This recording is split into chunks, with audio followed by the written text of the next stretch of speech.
coffee latte. I mean, I'm Italian, let me tell you. All right, we're live. What is up, everybody? Welcome to the Eddy Live Show, episode number 176. We've got 3 of the strongest men on the islands. How you guys doing? I would say 2 of the strongest. I'm just kind of like a representation of what we're going. He's way stronger than I am, so, I mean... Come on, guys, we're all strong over here. All right, yeah, he's like, I know. Everybody's, the first 2 are like, no, and he's like, yeah, I got it. He's like, I am strong. So, thanks for joining us, man. How you guys doing? How's everything? Hanging in. Yeah, we're good, yes. Good, yeah? Thank you guys for coming. How are you doing? I'm great, brother. I'm great. Switch that back. Things have been pretty good. Had a pretty good Chinese New Year. Yeah. Right? Yeah, kind of just a chill time. Yeah. Went to a wedding just before, right? Which was a good one. Congrats to you. Congrats to you. Oh, yeah, congrats. Congrats. Yeah, which was nice. Yeah, same old, man. Back to work, back to the grind. Same, everything is good. Yeah. What about yourselves, man? What I got to know about you, man. What brought you here? Oh, well, I've been living in Taiwan for 11 years. Okay. What brought you here originally? Just work, a business. Okay. Yeah, I've been sent here by an Italian company to open a branch office on their behalf, which I did. Okay. Like 14 years ago. Then I quit and I opened my own business, and I've been there since. I mean, I've been here since.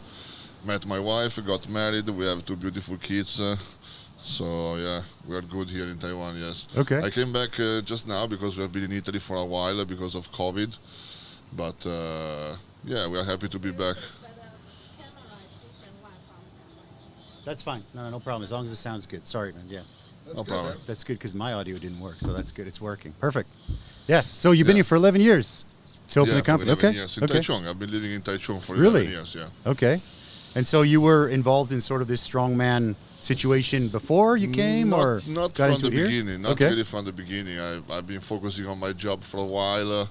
I work in the bicycle industry, as many foreigners here in Taiwan. Okay. It's a big industry here in Taiwan. So, yeah, just because I was bored and I had not much to do after work, I started working out in the gym and hitting the weights hard, and step by step I got into strongman. Okay. And things progressed quite well. It has been a nice journey, quite a challenge as well. Okay. I got almost to 60 kilograms from the time I start.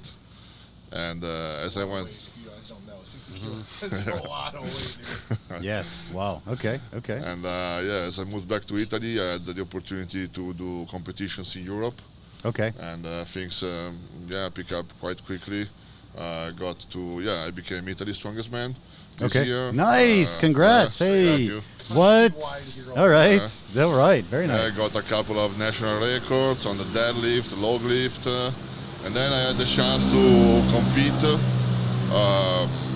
in a Strongman Champions League, which is, I think, the third biggest strongman organization in the world right now, probably the second one, just behind the Giants Live.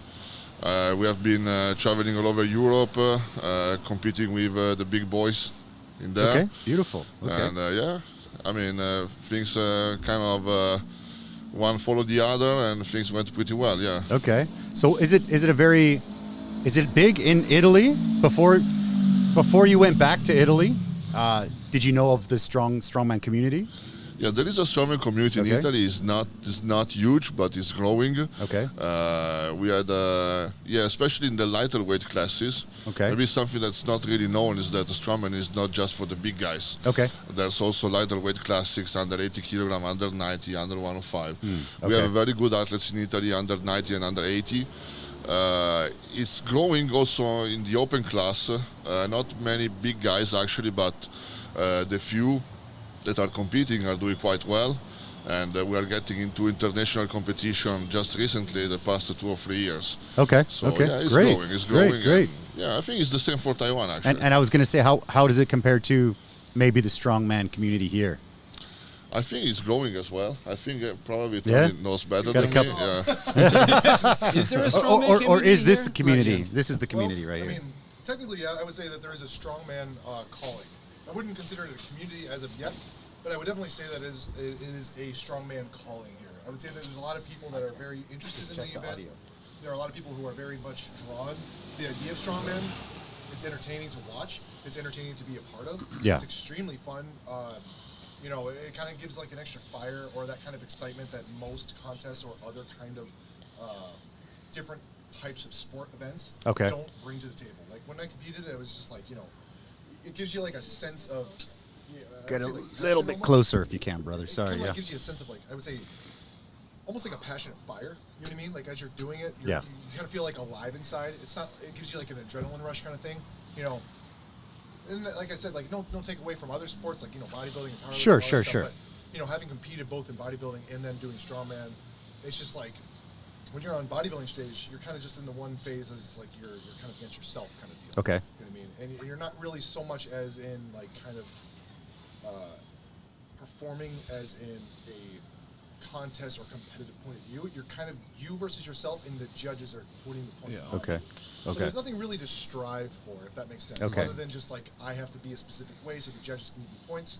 And strongman's like, if you have big dick energy and you're just the biggest, baddest dude in the room and you can do it the fastest and the best, that's it. You win. You are Okay. the guy. Yeah. Okay, gotcha. Well, I think strongman is not only a competition in that sense, but I think it's like a show. Like it's consciously a show as well, Okay. which I think It's both things together. yeah, It's which I think is a little bit different from sports. I mean, I remember other sports that I played in as well. It's kind of like you're putting on a show for viewers and whatnot, but you're not really conscious of them as much, I think, as you are in strongman, where it's like not only are you competing against people like this, but Giants. you're also Giants, giving Giants, Giants. mountains. giving them something to see, right? I think it's something a little bit more than that in that sense. It's entertaining. I mean, it's very Yeah. entertaining for the crowd. Yeah, as well. I mean, I tell people this comparison all the time. Like, I say, like, okay, if you have two different contests you're going to go look upon, right? You have Yeah. availability to go to two different contests. Okay, first, you can go watch people get on stage and look great, sure. Yeah. Or you can watch a dude pick up a car. If you ask me and the majority of people, I think most people are Oh, gonna of be like, course. I want to see a guy pick up a car. It's kinda- Because it's so freakish. It's kind of like you want to see who's the toughest man in the world. You want to see who's the strongest man in the wanna world. see, like, You want to see the man wild-ass lift a shit, car, dude. pulling buses and Yeah. stuff like that. That's really cool. Yeah, I love that Like, stuff. And it's shit you can relate to as well. I mean, if you've never picked up 300 kilos on a okay, barbell, thank you really don't have any like relationship, understanding what it is. But like, if somebody picks up like a grand piano and moves it, or if somebody picks up like Yeah. a car, does a car deadlift, then you Yeah. have some Yeah. sort of frame of reference, I right? was like, holy shit, what? Yeah. Andrea, do you need a coffee or a beer? What do you need, brother? No, I'm good. I'm Good? good. You good with the I'm great. water? Yeah. Okay, I'm great. okay, no problem. No I problem. was eating in the car while Eat, driving eat, here. please, Italians please. drink coffee all day. man. Please, just had to ask. That's just for breakfast, actually. I was complaining. Couple about comments. Wow, outside today. Yes, Adarsh, we're trying something different today and have a smoke some tobacco. We'll talk about the tobacco in a sec here. The Gentleman's Club. Yeah. Strongman is a gentleman's club, Yes. I think. that. Oh, yeah, of course it is, yeah. Of course. And then it's we've the got strong Logan. man. The strong gentleman. Yeah. Logan says the guy on the left of Tony looks small as fuck. Yeah. And then he says, I'm only joking. I Tell Tony to literally get closer to the mic. Dude, I literally look like a sick child with some form of disease standing next to Andrea. Like, it was hilarious because so many people were like, dude, I didn't know they made people bigger than you. I'm Yeah, like, well, oh, yeah. You'd be surprised. I'm like midget size compared to some of these guys outside. Like, It was like that Instagram when you guys came down to Kaohsiung a couple weeks ago, and I made that Instagram post where it's like, this is giant, this is normal human, this is hobbit, right? This is Hulk. So it's wild, man. Like, You know, at international competition, I'm not even the biggest guy. I mean, I'm maybe not the average, just above average, but there are guys that are definitely bigger than me. tell them about So the Swedish guy or that other guy from Finland that you said. there is there's this Irish guy, yeah. a friend Irish of mine, guy, okay, yeah, okay. Sean the Giant, they call him. And he's 2.12 meters tall and What? 185 kilogram body weight. Is a sight to be seen. I mean, it's really. wild. Nate, Yeah. why do you not want to compete in the open class? There you go. To compete against giant bears. I mean, I was at my heaviest. I was probably like 135 kilos, and I was already bowling ball style. That was enough for me. You know, even for me, sometimes it's intimidating because I'm not used to see this kind of people as well. I mean, I'm used to be sometimes, the slightly above average, as I said. And when I meet these guys, I look straight them in the eyes, or maybe even I need to look up to look them in the eyes. So it's, Wow. it's kind of intimidating. You know how everybody else feels. Yeah, There you go, yeah. It's pretty wild though. Yeah. And sometimes these guys are you know, they are tough. Some of them, they're tough, or they want to be tough just because it's the game of the competition, no? Yeah. To show how tough you are. So there's some, sometimes happens something funny where, you know, we kind of confront each other. We have something to, we have some beef going. But, yeah, sure. you know, we always good to each other. We're always supportive, but it's also this kind of tension always there. And it's fun anyway. I think that's what's great about the sport. Mm-hmm. Yeah, I think with sports, most sports, you need that beef. You know, for example, there's like UFC when everybody's talking trash, or you have like you know, like a ONE FC where everybody's very polite to each other. I think people like to see a little bit of beef, and they like the story and the road to the to the end. Enough, though, now this is completely off topic, but it Go has ahead. to do with UFC. But Yes. now that you said that, actually. I believe that UFC is actually losing steam as of now because of the way that the contract works as far as like the amount that they pay, as well as like health insurance and benefits that go to the athletes. Yeah. And people are actually good fighters who actually were in the UFC are now being pulled over to other organizations like K1 and stuff because yeah, for sure. they not only pay better, but they also give you health insurance and stuff because No, that's true. I find it very interesting. This is incredibly difficult to light. I will try some in a sec. I just want to get rolling here. Just if you guys could be a little closer to the mic, we got Logan saying, tell Tony to get closer to the mic. All right. Again, this is close enough for you. There you Oh, yeah. Okay. So if you had to choose one thing that makes strongman different to other sports, both similar team sports or whatever, individual sports, what would you choose? Well, we have been talking about this Yeah. the past during the first few weeks, and sometimes people compare strongman with other strength sports like powerlifting, weightlifting, and especially with now that we're talking about this. When you train for powerlifting, you have 3 events to train. The competition day, you prepare for it. You do weightlifting, you have 2 events as well. You prepare for those 2 events, no surprises. If you do strongman, you need to be ready anytime to perform feats of strength, and you don't know what you will be asked to do. You don't know until maybe 3 or 4 weeks before the competition. Okay. Some of them are 2 weeks before. So you don't 2 weeks before the competition. I remember 9 days. I mean, 9 days this didn't happen notice, to you, but I remember this from a few years ago with World's Strongest Man. It was like the day before the competition, and they had to like put the ixnay in one event and change it out completely. The athletes had to go back out and retest the equipment. Yeah. So sometimes people question, like, is the world's strongest man really the world's strongest person in the world? I mean, I would say yes at any time, because this guy is all over the year ready to do what most of people in this world aren't able to do. And he's asked to do, whatever organizers have in mind at any time over the year. So that's one of the main differences, I would say. You really need to be ready at any time. You need to be a strong individual 365 days per year. So long story short, you don't get ready, you stay ready, right? You are You're always ready. Yeah, you are the epitome of the optimized human being that is well-rounded in every aspect of strength, performance, and utility at all times per year without any kind of flaw. He sounds like a salesman. Anything to add, man? Salesman for the sport? No, he's got it all right there. Okay. Yeah. So you touched a little bit on some other sports. So to people that maybe don't know much about strongman, what could you say would be the biggest differences between strongman, powerlifting, weightlifting, CrossFit, sort of things like that? We have a great coach here, so I would let another reply. Well, the question was aimed towards you. No, the question is just thrown out there. Yeah, I was expecting that question actually be aimed at Andrea, so it wasn't really. Oh, my bad. No worries. Everybody can just jump in and say whatever. The biggest difference, obviously, besides the events. Okay. There's that quote from Eddie Hall. I don't know if anybody else knows it, but I forget who he was talking to. He was talking to one of a British powerlifter. He's like, "Oh, you squat, bench, and deadlift too? Oh, those are my accessories." That kind of thing. Okay. I like that. I would say the biggest difference between, besides the events themselves, because you obviously have a deadlift and strongman, there is a pressing event, although it's not a chest press. It's usually an overhead press, and sometimes they do have a squat. Usually it's a squat for reps, although sometimes they do have squat for max. My understanding. Wow. Keep going. Go ahead. I'm listening. But where was I? You said they have squat for reps. And Oh, yeah. That's fine there. Just don't listen But to it. obviously the events, there's a much larger variety of events in strongman that you have to, and they're not only static, they're also dynamic. But then I think we also touched on another thing. No offense, offense, I suppose, to powerlifters. competing in powerlifting, which I've done before when I was younger, back in the States. Powerlifting is fun to compete in, but it is so boring to watch. Okay. It's like watching paint dry. Where strongman, it's like you can actually get in and cheer people on. It's exciting. Okay. And that's, I think, that energy that, if I were to critique powerlifting as a fan, that powerlifting lacks, where strongman definitely has. Yeah. Okay. Yeah, I mean, that as far as those two are concerned, weightlifting, obviously, the events, again, are different. CrossFit, I mean, there's some similarities in CrossFit events, but obviously in the intensity and the weights that are used. Yeah. And also the point, I mean, you're not trying to find the strongest person, you're trying to find the most fit person, which there are similarities, but it's still different, right? I mean, yeah, that's the nuts and bolts of it. I don't know if anybody else wants to add anything else. For CrossFit, right? I think people misunderstand the idea of CrossFit as far as like, you get the judgment calls and stuff about like, CrossFit's for, whatever, blah, blah, blah.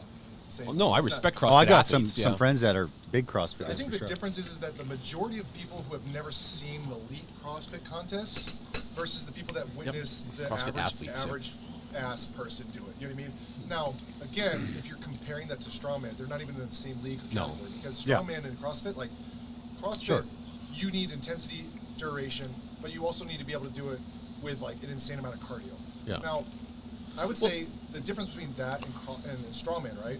Strongman, you do the same thing, but you have to be the highest performing athlete in strength as well. Yeah. Okay. Like it's not the reason why it's strongman, right? You have to understand something. Like these people are literally lifting shit that is unliftable to most humans on planet Earth. They're doing things with their body that the average Joe could never fathom to do. People don't actually understand, or even, I guess you could say, like, from a perspective of weights itself, they don't have the let's put it, or the reference point. Sorry to break in, but let's put it this way, okay? Tony, you've deadlifted 300 pounds before, right? Yeah. On a barbell, okay? You've probably you've definitely deadlifted 300 pounds on an axle, right? How hard is that compared to a sandbag? Oh yeah, right. Sure. It's that's infinitely more not difficult. Not even in the same damn category. Like it is infinitely harder to do that with a sandbag. There are some events that people can try themselves. For example, pick up stones. Just go out. Just go out and pick up a stone. Just go out and pick up a stone. Yeah. Pick up a stone. Sometimes you look at the stone on the floor. It looks like a basketball in size. And you think like, it's not so heavy. Try to pick it up. Yeah. Okay. And look at the stones that we pick up. Yeah. And sometimes are above 200 kilograms. Oh, yeah. Yeah. Man, you can understand what's going on there. That's a big boy stone. And people don't understand, like, I would say, like, the reference point for weight is so skewed for most people. Like, they don't realize, they cannot conceptualize what that means in numbers versus the reality of what it takes to exert and to, like, perform those weights. Do you know what I mean? Like, if you say, like, it's 50 kilos, people are like, 50 kilos, whatever, bro. But then try to pick 50 kilos up and do it in a shape or a form of an object that is normally, and on average, difficult to get a hold or have a leverage on. Just awkward shit. Yeah. Something that's really think of the most awkward thing you possibly can and push it above your head. Yeah. Good luck. Infinitely harder. Yeah, then there are some skills that people don't really think about when, for example, going back to the example to pick up a stone. Yeah, you just there on the floor, you pick it up. Or sometimes you need to be able to read the stone. You need to understand where you want to put your hands. You need to have grip. You need to have balance. There's a lot of things going on. Yeah, definitely. Yeah, I mean, stone, sandbag. Like I said, try and pick up a motorcycle, which I've done before, just for fun. Yeah. It's like it's not that easy. It's nothing like a barbell, which is, I think I mentioned my last time I was here, was like the barbell is designed to be as easy and as efficient as possible for you to pick up as much weight as possible. Mechanically advantageous to the person in the direction that's performing it. So okay, beautiful. So you were saying that there's weight classes in strongman that I think most people don't know that. Thank God. So how much do you think sort of like genetics plays, like a nature versus nurture type deal in strongman competition? Actually, this is interesting. I want to hear him say this. Let's say it. Let's hear it. Yeah. No, I would say that there is nothing more than exercise, consistent and hard work in the gym to put you on a level where you can compete. And this is especially true for lighter weight classes. So I don't think that genetic play any role in lighter weight classes where you can eventually get to a high level thanks to the work you do in the gym. I think in the open class, yeah, genetic may play a role on some level. There are some athletes that are very skilled, a little bit lighter than the heaviest one, but we're still talking about 130 kilogram or around that. So it's, let's say, relatively light, not really lightweight. You need to be a big guy. There are some events that are made for big guys. For example, lift this stone and put them on a platform. If you are a taller guy, it's easier for you because the platform is high. So there are some other exercises that are meant for big guys, and I think their genetic play a role. But yeah, again, do you think genetics play a role more so in the size giving the advantage, or for example, like Marnaz Puchanowski, right? Yeah. So I use him as an example mostly because we are actually the same exact height. The difference is that he weighs 40 kilos more than me, and I'm curious to think that is that because he has the ability to grow that much more muscle on his skeleton system, or do you think that's just because height and size play a role, but if you're genetically gifted in the amount of skeletal tissue, and also being said, those kind of high-performing, high-power skeletal tissue muscles that are growing on your body to give you that advantage? I think with genetically gifted, it's not just about how tall you are, but it's also about the ability of your body to put on muscle, and put on muscle in an efficient way. Right. So you have actually the right fibers working. Well, I think sorry. Sorry, please. I didn't mean to break you off there. I was just going to say that, like, if someone were to ask me who I think the best athlete, modern athlete is, I would say Puchanowski. All the things he's done. I mean, and very few people even know who he is. He's a machine. Yeah, and he's done. He was a boxer, right? He's done UFC, or not UFC. MMA. He's done MMA. He's K1 and he's now. Yeah, and he's done strongman, and he was a 5-time world champion and world's strongest man, right? Like, so I was just gonna. The reason why I broke in where I did is because I agree completely that genetics isn't necessarily only about how tall you are or how wide your shoulders are, or whatever, right? Yeah, I agree. It can be about a lot of different things, right? And then I think that for every sport there is a genetic advantage, let's say, aspect. For example, let's think about the deadlifting. Yeah. If you have good levers, long arms, short legs, you have an advantage there. Okay. Let's think about That makes bodybuilding as well. It's your ability to grow muscles. I mean, right? basketball as well. There is a genetic factor in any sport, I think. Yeah. Interesting. Now, so like, according to you, obviously this is just an opinion. This is not obviously scientific based, but in your opinion, on the elite tier, right? The elite tier as far as strength training and strongman goes, how much of a percentage would you give or dip into? Would you give to genetical benefit versus hard work and effort to be able to put it on optimally? Well, let's give a look to the guys that won World's Strongest Man the past 10 years. Okay. So we have the past 2 years we have Tom Stoltman. He's 2 meters 06, 180 plus kilogram. We had Martins Lisis before, which is again a big dude. Maybe the only guy that is out of the average is Novakov. Yeah. Novakov, that is about 130, 135. Very smart guy. Yeah. Really Explosive as hell too. very explosive, very very explosive. smart, very good technique. He knows what he's doing at any time. Puchanowski-ish, I think. Then you Maybe have- not to his level, but definitely very similar. Yeah. But then looking back again, we have Brian Shaw that won it 4 times. You have after Bjornsson won it 1 time. I mean, all these guys are giants. Yeah, huge. Yeah, they're huge. Because, like, you know, I always would like to be able to push that limit to see if I could actually compete. Because my goal in 2 years is, like, before I'm 35, I would like to go back to the States and try international competing and, like, you know, do it here, do it in Europe with, like, SCL or whatever. I want to see how good and big I can get. But, you know, like, again, like you said, like, some of these guys, especially, like, people like you, you're just like, it's like, can I get to that level? I believe I can. But to be able to outperform you is a different level. It's a different thing. If that makes sense. Like, can I do the weights? Can I do the exercise? Can I put in the work? Yes. But performance-wise, am I going to be subpar or optimal in contrast to you guys? Gotcha. It's a really hard question to answer. But, you know, there are some newcomers. Some guys are doing really well recently.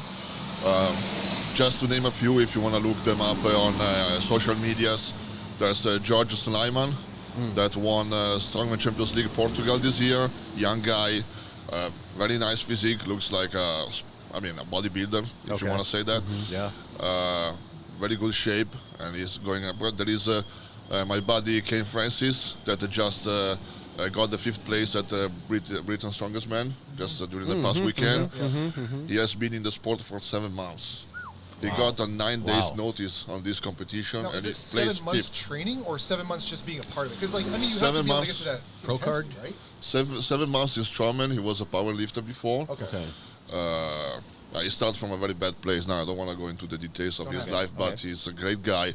He changed his mind upside down already, and Awesome. he's you know, there is a professional athlete since a few years that's doing really well. Is Kevin Ferris, you may know from the US. He's not one of the biggest youth, but he's very strong, very good grip, very explosive, very OC a couple fast. years ago. Yeah. We have now my Italian buddy as well, Nicolas Cambi, that is coming from the 105 class. Yeah. Put on He's some stud. weight. Yeah. He's He's a great guy too, by the way. Nice. Yeah, really good technique. I think one thing I would say that if you're not a giant, something that is going to help you a lot is being technical. That is something really that I've seen a lot. Gotcha. And Cambi is a very technical guy, very good technique. He's able to perform well in many different events. So yeah. He's got lots of people doing Zerchers too, which is awesome. 'Cause, nobody does Zerchers, but they're a great exercise. So to come back to your question, it's hard to say, but Yeah. you know, if you're really able to put together all the right skills you need, you can be very competitive for sure. Okay. So you were talking about events, right? So do you have some events that maybe are your favorites, or some events that you've been successful in, more successful than others? Yeah, I would say there's quite a few events I like more, so I perform better, like deadlift. Okay. Yeah, I own. I don't even want to ask how much this guy It's deadlifts. gonna happen. Do Right? it. Okay, He's okay. gonna tell you. Okay. I own the Italian deadlift record Wow. without a suit at 401 kilogram. That shit's unbelievable. And, 401 kilograms. That's Oh literally. my God. That's actually a. That's like a Toyota, dude. That's like a crazy. Toyota without an engine. I mean, he's lifted Toyotas before as well, so. Yeah, it's just like Jeez. Okay. Okay. reference to scale. It's literally like a car frame without the engine. Okay. Wow. I'll try to improve it this year, maybe wearing a suit. Let's see what's gonna happen. And I like overnight events like the Viking press, log press. I think I can do quite well there, especially for reps. I always placed in the top two at any Strongman Champions League competition this year. Okay. So pretty good event for me. Do you like Axel? No, I don't like axle. I mean, I like the pressing part of the axle, but I don't Not like the the clean. clean. Oh, God. Yeah, I like Gotcha. the clean. What's your most? I would say which exercise or lift or type of specific event do you dislike the most, and why? Well, actually, the events I dislike are the ones that I'm not able to train much because of, in Strongman you have so many things to take care of that sometimes because of, it's not convenient, it's not close to my working place or my house. Right. I need to drive far to train these events, or I don't have the proper equipment. So I don't like the tire flip. I don't like it because it's hard to train for us because you need a tire that weighs over 400 kilograms. Really difficult. Where do you to find that? Yeah. Okay. Yeah, difficult to you. find. Okay. I asked him the same damn question. I asked him the same question. Okay. Yeah, it's you need to pick a tire from excavators or How many nose do you have on hand, bro? I don't. I'm all out of excavator tires, man. Let me just dig through my pockets real We're quick. good. We're good. Yeah. Okay. Beautiful. Yeah. That's wild. And then the truck pool and these kind of events that are harder to train because when you get into competition, it's always kind of a jump in the dark. You don't know what's going to happen. Yeah. Yeah, so like... There's so many variables with the truck pull too, right? Like with the road grade and everything too. And also like with a truck pull, like for someone like me who wants to compete, I've never ever pulled a vehicle in my life. And you said, I remember I asked both of you this question about pulling a sled versus pulling a truck. They're not even the same thing. You both have said, like, you're better off just trying to pull a car. I'm like, yeah, let me just fucking call my buddy up and be like, hey, put it in latch me neutral, up to let's a car. go. Let's go, bud. Let's like, go. How is that even possible? You know? Yeah, you need to pull a bus, not a car. Pull a bus. Yeah. bus. Speaking of buses, Yeah. yeah. Wow. Car is too light. I mean, I've found ways to kind of mimic it. I have pulled a truck before. There are ways of mimicking it with a sled to a certain extent, but there's just the friction is off. you can manipulate it a bit by, like, say, for example, having people sit on it when you start, having it, like, really, really heavy, and then slowly having people kind of hop off. So it kind of mimics the pivot. Right? It's like a drop set kind of a thing. Well, no, it's like the people momentum. jumping You off? build momentum, right, with the wheel, right? Okay. But like I mentioned a minute ago, and I'm sure Andrea can attest to, there's so many different variables with a truck pull. It's like even a slight upgrade or downgrade with the road can throw it off completely. Yeah. Right? Yeah. Even sometimes you say, like, on the average, a good weight for a truck pull is about 15 to 20 tons. Wow. And sometimes tons, not kilo, tons. Tons. Yeah. If you don't know, 1 ton is 1,000 kilos. People Wow. watching this. Okay. That gives you a little fucking reference point. That's what crazy. we're talking about. Wow. Okay. But sometimes you have lighter weight trucks, maybe like 8 tons or things like this, and you are like, okay, this is gonna be easy, and then it's on stones, or there is a slight slope, or it's uphill. You never know what's gonna happen. Yeah. It's crazy, man. That's the beauty of Strongman, no? What about food, supplements? Is there some kind of supplements that help you, like pre-workout, post-workout? Do you have something like that that's sort of your go-to? Do you have a go-to thing, or you just... Yeah, I would say that food is the most important thing. There's no supplement that can replace food. Okay. Not even protein shakes or these kind of things. It's not a meal replacement. You need to eat food. You need to eat. Normally I'm on about 7,000 calories per day. Wow. I can go up to maybe 8,000 on season, pre-comp. And it's about 5 or 6 meals per day. So you need to eat meals that are, each meal is more than 1,000 calories. What's a typical meal for you? A typical breakfast for me is like 20 eggs or something? 6 eggs, yeah, Okay. 6 eggs, Okay. and 120 grams of chicken slices, Okay.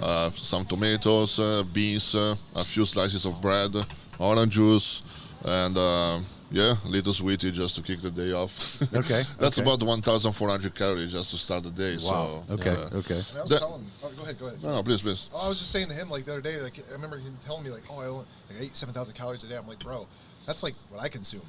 Yeah, Look at the again, size difference, though. Like, that's the amount of, like, yes, debatable. You know what I mean? Like, it's like, it just gives you an idea of, like, the way that, I would say number one, training, how much that is involved in the way that you develop and grow. You put something first as far as, like, what you want to practice, as far as like, your priorities, right? Priority, how you train, and everything like that goes in hand to what your nutrition needs is. So obviously, I'm not as big by any means to him, but at the same time, we consume the same amount of food. So it goes into perspective, like, okay, so what do you eat? Well, just because I tell you what you're supposed to eat or how much I do eat doesn't mean you're going to look like me. And he's a perfectly good example of that. So that goes a long way forward too. We got some salsas there if you want to dip, man. Yeah. What do you think, Nate? Anything to add to that? No, I'm just a spectator at this point. You're just oh man. I mean, I don't eat anywhere near 7,000 calories per day. Like, that's what I ate when I was trying to bulk. I mean, don't get it wrong though. Like, he's like all over here not saying anything, but he's built like a brick shit house. For sure. Yes. Like, Well, thank you. I appreciate that. What is it called? Good mornings, like 200 kilos or some shit.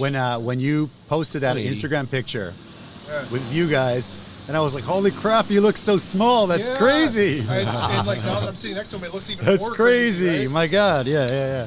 That's crazy, man. Yeah. How, so we're talking about food and diet and stuff like that. So like back in the day, training, like I'm a big fan of like Arnold from back in the day, like pumping iron, stuff like that. So has training improved methods from like back then until now? Like, for example, back then, Arnold would always use that arm blaster, and now everybody's all about functional training. So how have things changed from, say, 50 years ago till now? Again, I think Nate is the guy Yeah. that is... I was not expecting this question at You weren't all. expecting it. Okay, well. Well, let's have the pro answer, and then Okay. I'll see if I can add anything. Well, let's have an input from you. I actually am very curious on your perspective of this, because you are a coach, and actually I plan on going to learn from him at some point in time. Do we want to go? Back in the day, they would say isolate every single thing. Right. And then now they're like, do everything all the time.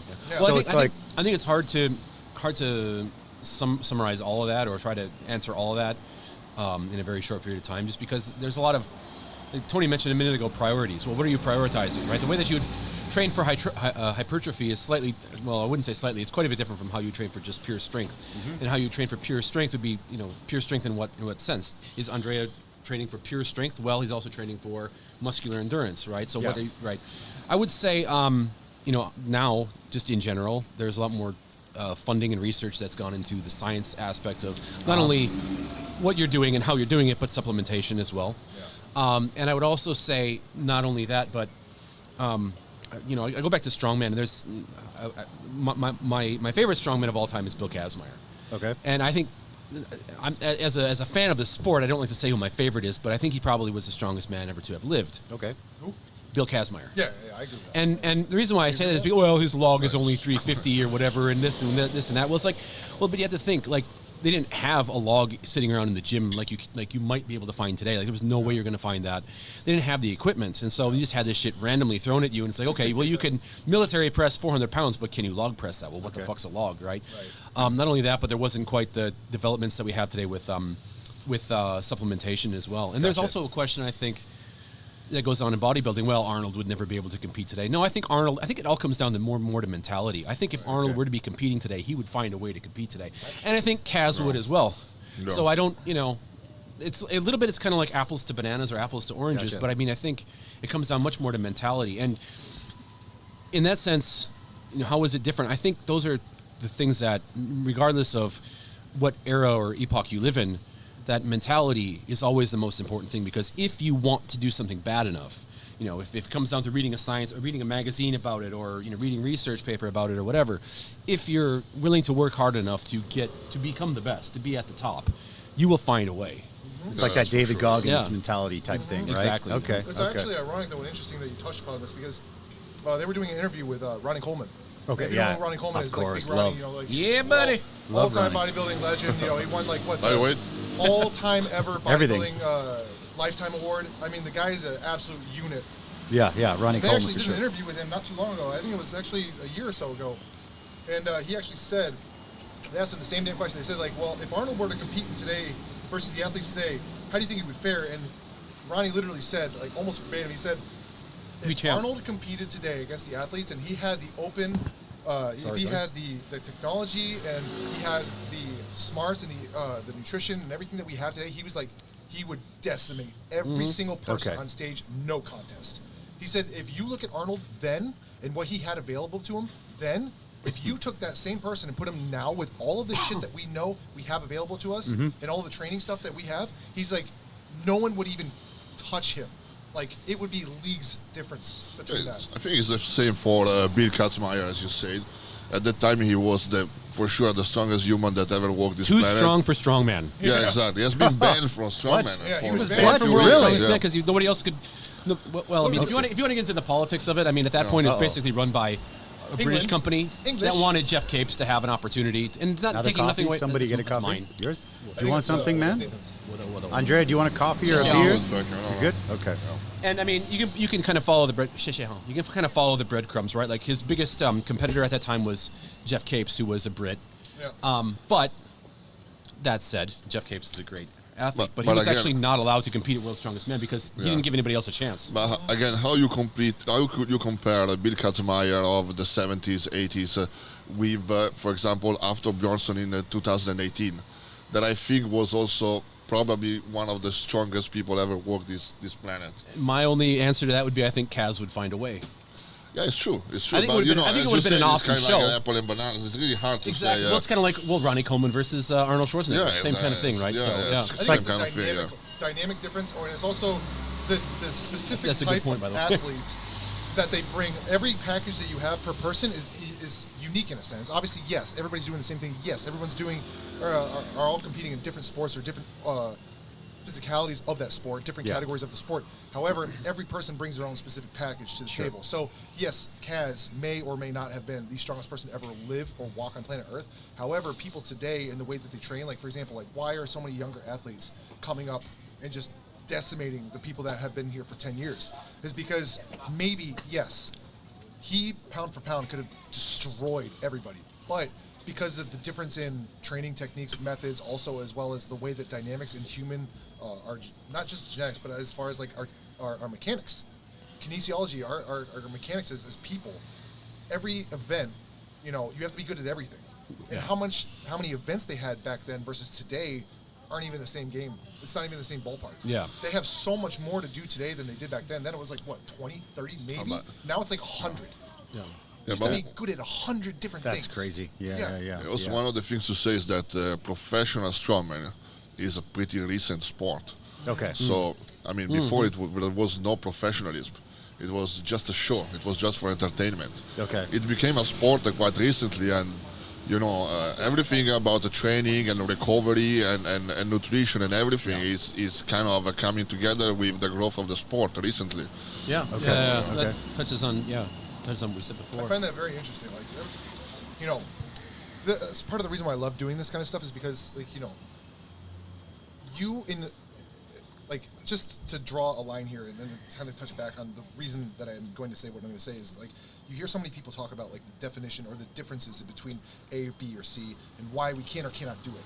But then if you bring it all together, we're all in the baseline still given the same opportunity. It's just whether or not you optimize and prioritize what you're training for and whether or not you're doing it to the best of your ability and you do it every day.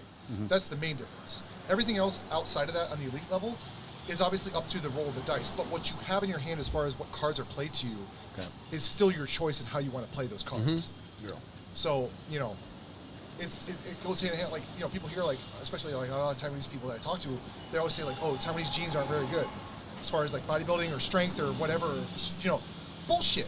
Weightlifting? I Bullshit. disagree, I have Jesus seen Christ, dudes- I disagree. I mean, Listen, if you want to take the perfectly, like, there's two examples I'm going to give. First one, okay, basketball. People here talk all the time about how they don't have the genetical capacity to be good at basketball. Look at Jeremy Lin.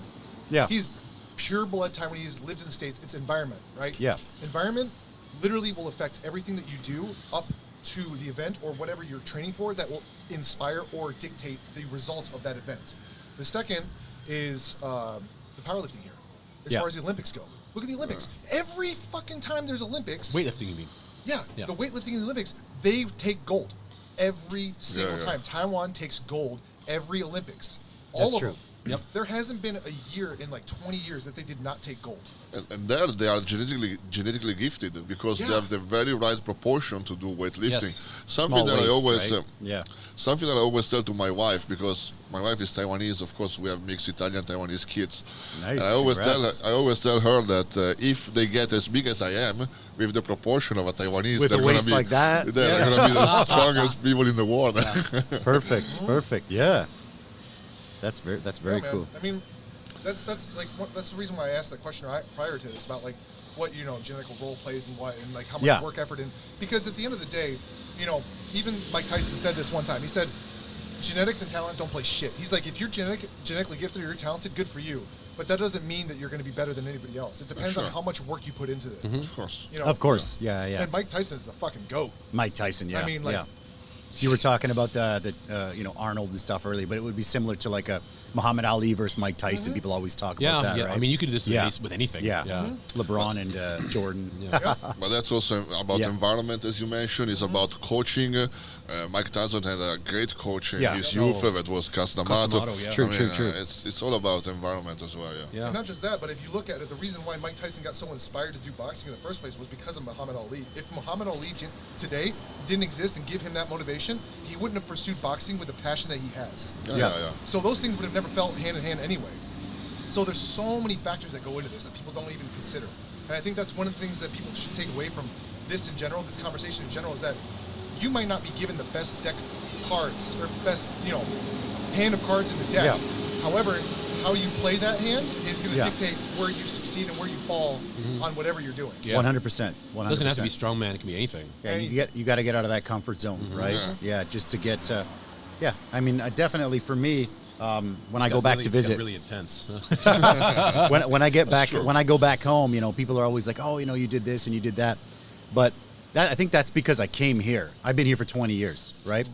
But yeah, like most of my friends back home, everyone, they're working, they're hanging out, they're chilling. Everybody's doing a very different lifestyle than I have. A crazy lifestyle here, but I think we all do because we're here, as opposed to maybe our friends that stayed at home.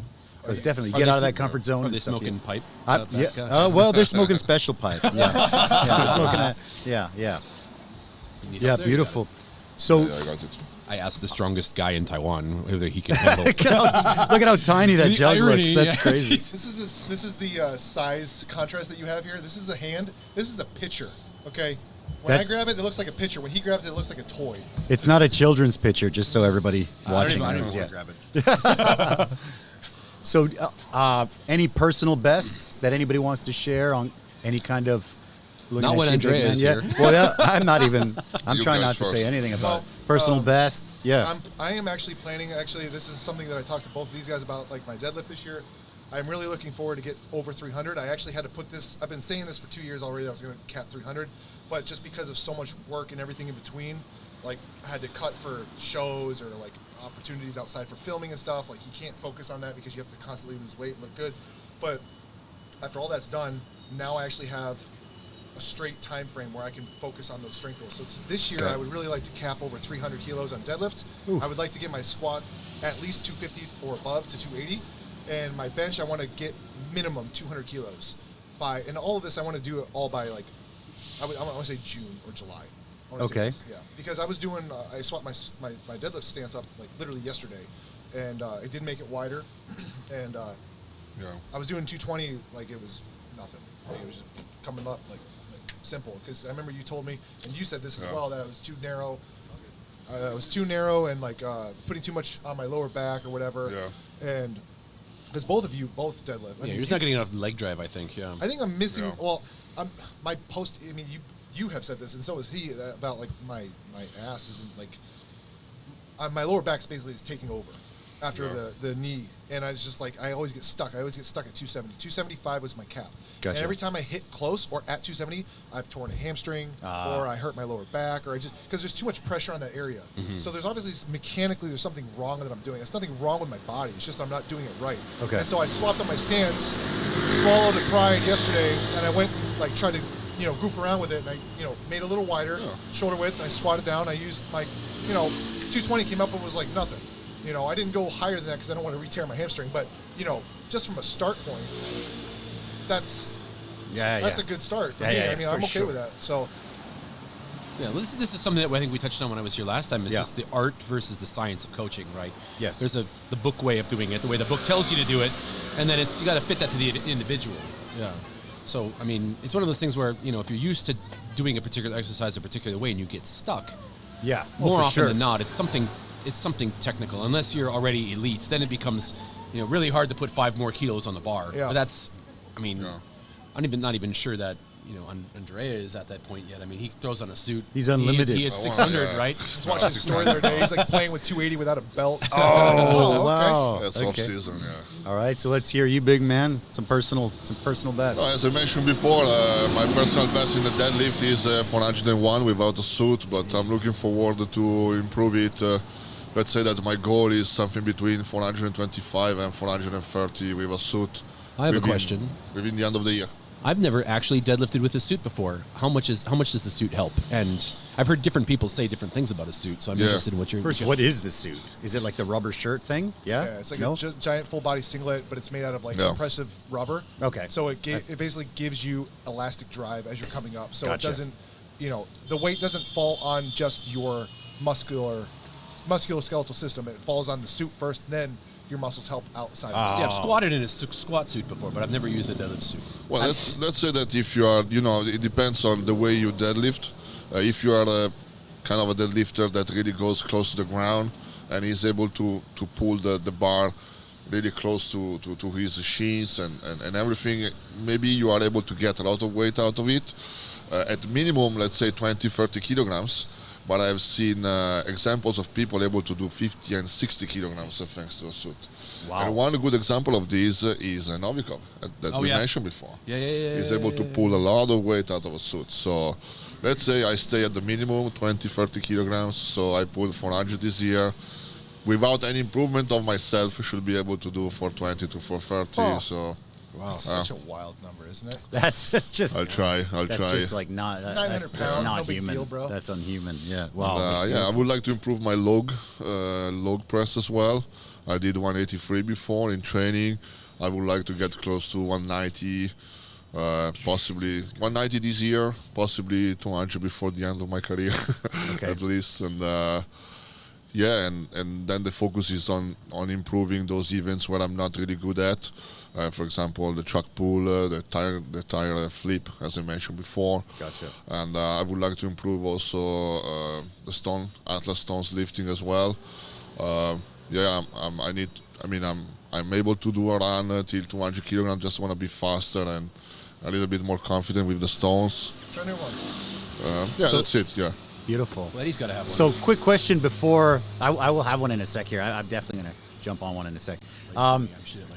So for strongman, is there some kind of cardio that you need to do as well? Because you're obviously needing to carry like stones. You need to move, right? Yeah. Like, so what kind of a training do you do for that? Or do you just train specific sort of events, or how does that work? Well, again, Nate will help me on this, but okay. Yeah. Cardio, you should always do cardio. I mean, there is no sports where cardio is not involved. What's strongman cardio? Yeah.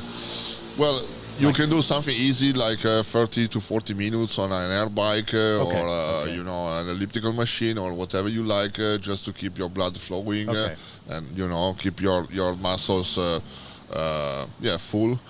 But you have a specific, it's not really much about cardio when you do strongman, rather than being explosive and fast. So you rather do some maybe short distance training, like high intensity. At high intensity, exactly. And most of the time, there is nothing better than train the event itself to improve. That makes sense. Okay. Yeah. Anything I have to add? Sure, please. Yeah, I would agree with most of what the professional has to say. But I think also it's one of those things too where most events, I think, in strongman don't go past 75 seconds. Okay. Most of it actually are like 60 seconds at most, right? But you may get 75. an event with 75 seconds maybe. You want to tailor your cardio to 60 to 75 seconds at probably most with an event. And obviously you want to go as fast as possible, so you don't want to train the entire 60 to 75 seconds. Yeah. But one of the things that and everything else he said, I totally agree with.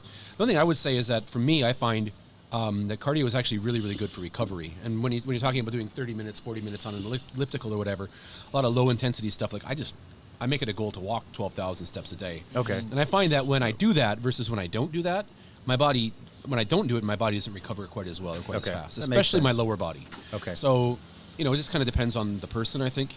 But also just for general health purposes. I mean, if you're not doing cardio. Yeah. So strongman cardio good luck, bro. is the same especially being large, right? Is the same as regular man cardio. Yeah, I mean, like both of these guys, we actually talked about this a little bit when we were down there, and I actually, last strongman event, I actually picked Nathan's brain about this. I asked him, I said, like, what do you do to prep for this, and how does it affect as well as your performance, and what's optimal, you know what I mean? And Nathan said this first. He said, you do events based on what your priority is. What are your events? And you should specifically train those events as fast as you can, not just with weights, but also speed oriented on specific times to basically get the best out of both. And then second of all, train cardio as far as like not just sprints, but also long-term cardio, just for heart health and to be able to endure that kind of punishment. So good, yeah. So what I would say is, like, if I could pick two events, and Andrea, you can, or Tony, or whoever can add whatever they want. But if it's like, let's say, for example, you have a farmer's carry, and you're, say, 2 to 3 months out. I usually don't go that heavy with farmers when I'm coming into a show. And I wouldn't recommend that right away. What I would say is, by that I mean you don't want to be running with it all the time. You can run with it, but I wouldn't run with it all the time. Spend a lot of time working on your grip, to static grip strength, and then going for speed. And also you want to go for endurance. So let's say you want to go, 70% of what comp weight might be, as fast as you possibly can, and then go maybe comp weight 50%, and then just go for the full minute. If you have to go for the full minute, then at least you know it's there, it's in the tank. Yeah, you're expecting it at least. So that's that. And then the other one I would say would also be sandbags. I love using sandbags for cardio. They suck, but I love using sandbags for cardio. It's one of those things where I'll do. I forget the. Make your dick big too. You probably know. All right. Hey. Sandbags. I mean, I'm not saying anything. I'm not saying anything, but I train sandbags. Okay. One of the things I forget the complex it's called, but it's a sandbag. It's a sandbag specific complex, and I forget. It's on the tip of my tongue. What's that? But anyway, it's basically it's like I'll try to get under 60 seconds. I'll take a sandbag that's under my max sandbag. I'll pick it up. I'll carry it. The length of the Like a relay, right? Yeah, like a relay. I'll or medley. Faster than a jog back. Touch the wall, come back, and bring it back, and I'll do that 3 times. Okay. And usually that takes me a good 45 to 60 seconds, depending on how long the track is. Yeah. Okay. And that's just, again, do you for time cardio. your recovery time as well? Yeah. And I time my recovery time. Okay. Yep. If I'm doing it specifically for cardio, yes. Gotcha. Okay. If I'm doing it for a particular event, then maybe not. Okay. Maybe I'll take longer time to rest. So you would just go, if it's for the event, maybe So I'll pick just it go up. all out I'll and pick then it up. I'll recover carry it 100%. maybe 15 meters, set it down, go fast. Pace myself, but run back to the wall, touch the wall, go back, pick it up. And my girlfriend does this with me, and she fucking hates it.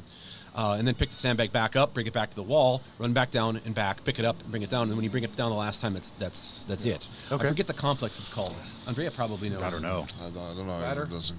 Yeah, it's just a sandbag relay, basically. Andrea said medley. the same thing last time we were in Kaohsiung too. He said you train for what you're prepping for. Yeah. Yeah. You have to prepare for the absolute worst, and you have to. Your Sure. protocol should be incorporated in that kind of thought process. Your mindset should be, I'm prepping. That's a for winner's this. mindset. Yeah, for sure. If Yeah. you over prepare, you're never going to be like shocked. You know what I mean? You're always going to be able to do whatever is thrown at you, can no always matter what handle. it is. Yeah. It's just like being in a fight. No one ever wishes they were weaker in a fight. Everyone's going to be always, I wish I was stronger, right? Well, same thought process. So as Gotcha. long as you prepare and you over prepare, you're never going to be over prepared, if that makes sense. You're always going to Okay. be just on time, or you're going to be able to do anything that they give you, and you're going to be able to do it The well. minute that you think it's good enough is the minute that somebody beats you. Yep. Yeah. Yep. You Yeah, get exactly. comfortable, right? Mm-hmm. Yeah. Okay. So let's reel it back a little bit. So what about Taiwan Strongman? Mm-hmm. So we want to talk a little bit about promoting strongman competitions in Taiwan, right? So what can we do? What's happening in Taiwan? What's for strongmen? Well, as far as I'm aware of, there's a couple things that are going on. Nathan has a contest. I'm not sure how that's working out so far as local sponsors and stuff goes with endorsements and how that works out. But at the same time, there is more interest in it now. And also, SPD did one as well with Tumas. They had one last year. I believe that they're going to do one this year is 2023. And obviously, there's a drawing to that. So from the perspective that we have, it's in our best interest as people who are enjoying the sport and are passionate about it. Yeah. Andre, wants to see if we can get one in Taiwan from an international perspective as well. Yeah. Because internationally speaking, Strongman is an international event. Sure. It started out as a circus freak show, but now it's a spectacle and people want to be a part of it. And I think that people here, it is such a new kind of attraction. I mean, people They're all don't cold. really have, and people have never really seen a real deal strongman event. I mean, that's a new level of thing. So, Andrea came and, said, hey, we would like to do this in Taiwan. Do you have interest? I'm like, fuck yeah, I have interest in this. Yeah. This is awesome. I'm totally down to do this. Let's do Okay. it. So, Okay. I mean, he brought the idea and I thought it was great. And I'm just like, let's talk about it. And Okay. so that's when I talked to you and said, hey, can we do this podcast? Oh yeah, thing? of So, course, yeah. From my I love understanding, it. my I've perspective, been begging for this for years. it's like, I mean, It's hard when you're a one-man show, right? Everybody's got to come together. It's one of those things where, if you enjoy it, do it, and do it to the best of your ability so that everybody can have a part of it. Yeah. Do you know what I mean? Why would you ever want to shy away or stray away from a path that everybody can get part of? It's fun, it's entertaining. The rising it's enjoyable, tide, right? You know what I mean? Why not? So, Yep. and because it's new territory, there's no reason not to do it. Yeah, I think one of the things that is amazing about Strongman, I think that as we say before, it's not just a sport, but it's also entertainment. It's a show, and it's a show that is intended for a very vast crowd. So it's nice it's not follow just. Again, I don't want to say anything bad about powerlifting or other sports, but most of the crowd of the powerlifting show are powerlifters. Yeah. Instead, the Strongman is open to anybody to watch. It's for families. It's for kids. It's meant to inspire kids as well. It's very cool to see Yeah. a hulk of a man pulling a bus, Exactly. tossing a log. It's It's amazing. amazing, yeah. But even it goes even beyond that, because we mentioned before Tom Stallman, that is 2 times the world's strongest man. He has autism. Yep. So he overcame autism thanks to Strongman, thanks to the help to his bigger brother that is a Strongman as well. And he won. He's 2 times the world's strongest man. So it's a sport that can inspire people. There's a vast as a possibility to have a vast crowd, so it goes to families, as to kids and everyone. So I think it's going to be a great show, a big show for Taiwan, for Taiwanese people. That probably, I mean, I would like to bring these big guys to Taiwan. I would like to inspire people to do more about strongman. I think it's a great sport, and it deserves to be showcased. And I agree. Yeah. So how can we? What's the plan? Like, what the wheels in motion? Like, what can we do? Let us know. What can we do to help get strongman to Taiwan? Well, the idea is, as I mentioned before, I'm competing in the Strongman Champions League, which is cool.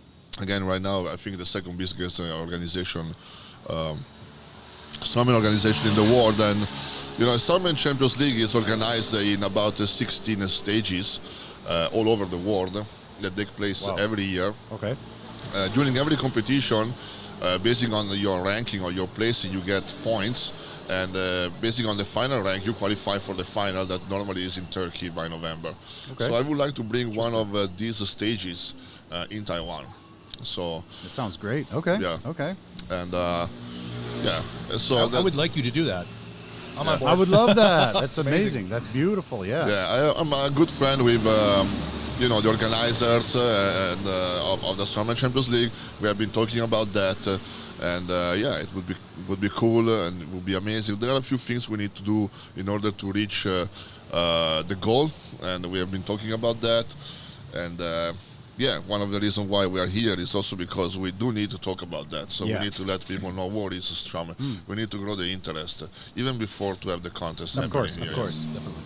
So what do you think it would mean to Taiwanese people? I mean, you guys are mostly more exposed to Taiwanese strongmen, Taiwanese, athletic strongmen than the average person. So what do you think it would mean to these people, to Taiwan? Well, to be honest, that question, in my opinion, has two answers. The first answer is Taiwanese people are very passionate, but to be able to find that passion is the hard part. Okay. Now, the last time we had the SBD contest, right, like I came dead fucking last in like all of my heats. But every single time, people were like rooting for me. Yeah. Like I was the shittiest guy, but people were still rooting for me, even though I was the shitty. Like for me, awesome. That's like, bro, where does this exist? Yeah. And I don't have 20 years here, but I'm 13, and I've been in I've involved in a lot of different events, sporting events, kind of other types of social gatherings, etc. Never in my life have I ever seen that kind of group gathering as far as heart goes in Taiwan. It didn't exist. I didn't even think it existed here until I remember you as the finale of that show. It was where like, it was what like the you were the fuck? last Where one does with this the passion sandbag. come from, man? That's like, cool. holy shit, this was here the whole time? The whole crowd was chanting for him to finish the sandbag. Yeah, I saw video clips of that. It That's blew pretty my cool. mind. And like, that was something that I remembered that was so tangible as far as like a spark of fire. Okay. That just brought so much attention to me that it just like it made me fall in love with it, because I was like, man, like I haven't felt like this since I was in the States doing football stuff. You were already in love with it. I was. Now I'm in love. But I mean, like for me, it's just like, man, what if we could do this on like a large scale, and then everybody can be a part of it? Okay. Like if you go to bodybuilding shows, it's fucking silent. I'm literally the only guy that looks like I have a mental illness because I'm shouting at the crowd and nobody else is doing it but me. And like the same with powerlifting. Like I have reactions, I have shouting, I have like whatever, and everyone's just like, what the fuck is wrong with that guy? But then when it comes to strongman, people were everybody was involved. Everybody was involved. It wasn't even just like the spectators or the other athletes. Literally people from outside competitors walking on the road are like, were just like coming in to look and be like, what the fuck is this? What is this? And they were like, don't even know who I am, rooting for me. Like people in the sponsor tents, like that to me is like, okay, we found the passion. Now let's blow it up. Yeah. Let's make it large. Let's make it nation scale. See what we can do with it, right? So for me, I think this is something in Taiwan that's like the potential is so high to be successful. And I think the passion is there. It's just, you have to open the door. Like, sure, we have the key to do it. But once you have the door open, people are going to shove in just like on scooters during rush hour here. It's going to be wild. In Ximending. And yeah, dude, it's like, I just feel like this is something that people like, you can be a part of it without being a part of it. You don't have to compete to be involved, which is the best thing about this. Unless you have, because you have to understand, like, again, like strongman isn't just like weights on a bar, or it's not like, posing on a stage. It's like you're taking average, everyday, daily things, and you're putting them into a contest, a show on a performance scale that lets everybody with reference points see all of this. Yeah. And when they see it, they're like, holy fuck, this guy is a unit, dude. Like, this is like Superman shit. Yeah, yeah. And then when everybody gets that and they understand it in their head, like seeing is one thing. Understanding and believing that's possible is another thing. And then being there, watching it with your own damn eyes, is like, bro, let's go with it. Like, I want to see this guy lift a fucking plane. Entertainment value through the roof. It's like it blew my mind, the success and the amount of people that were so into it. Like, it was just, I never expected it to go that wild. Like, because it wasn't even like, it was a strongman event, but it wasn't like a real one. You know what I mean? It was like a local small show.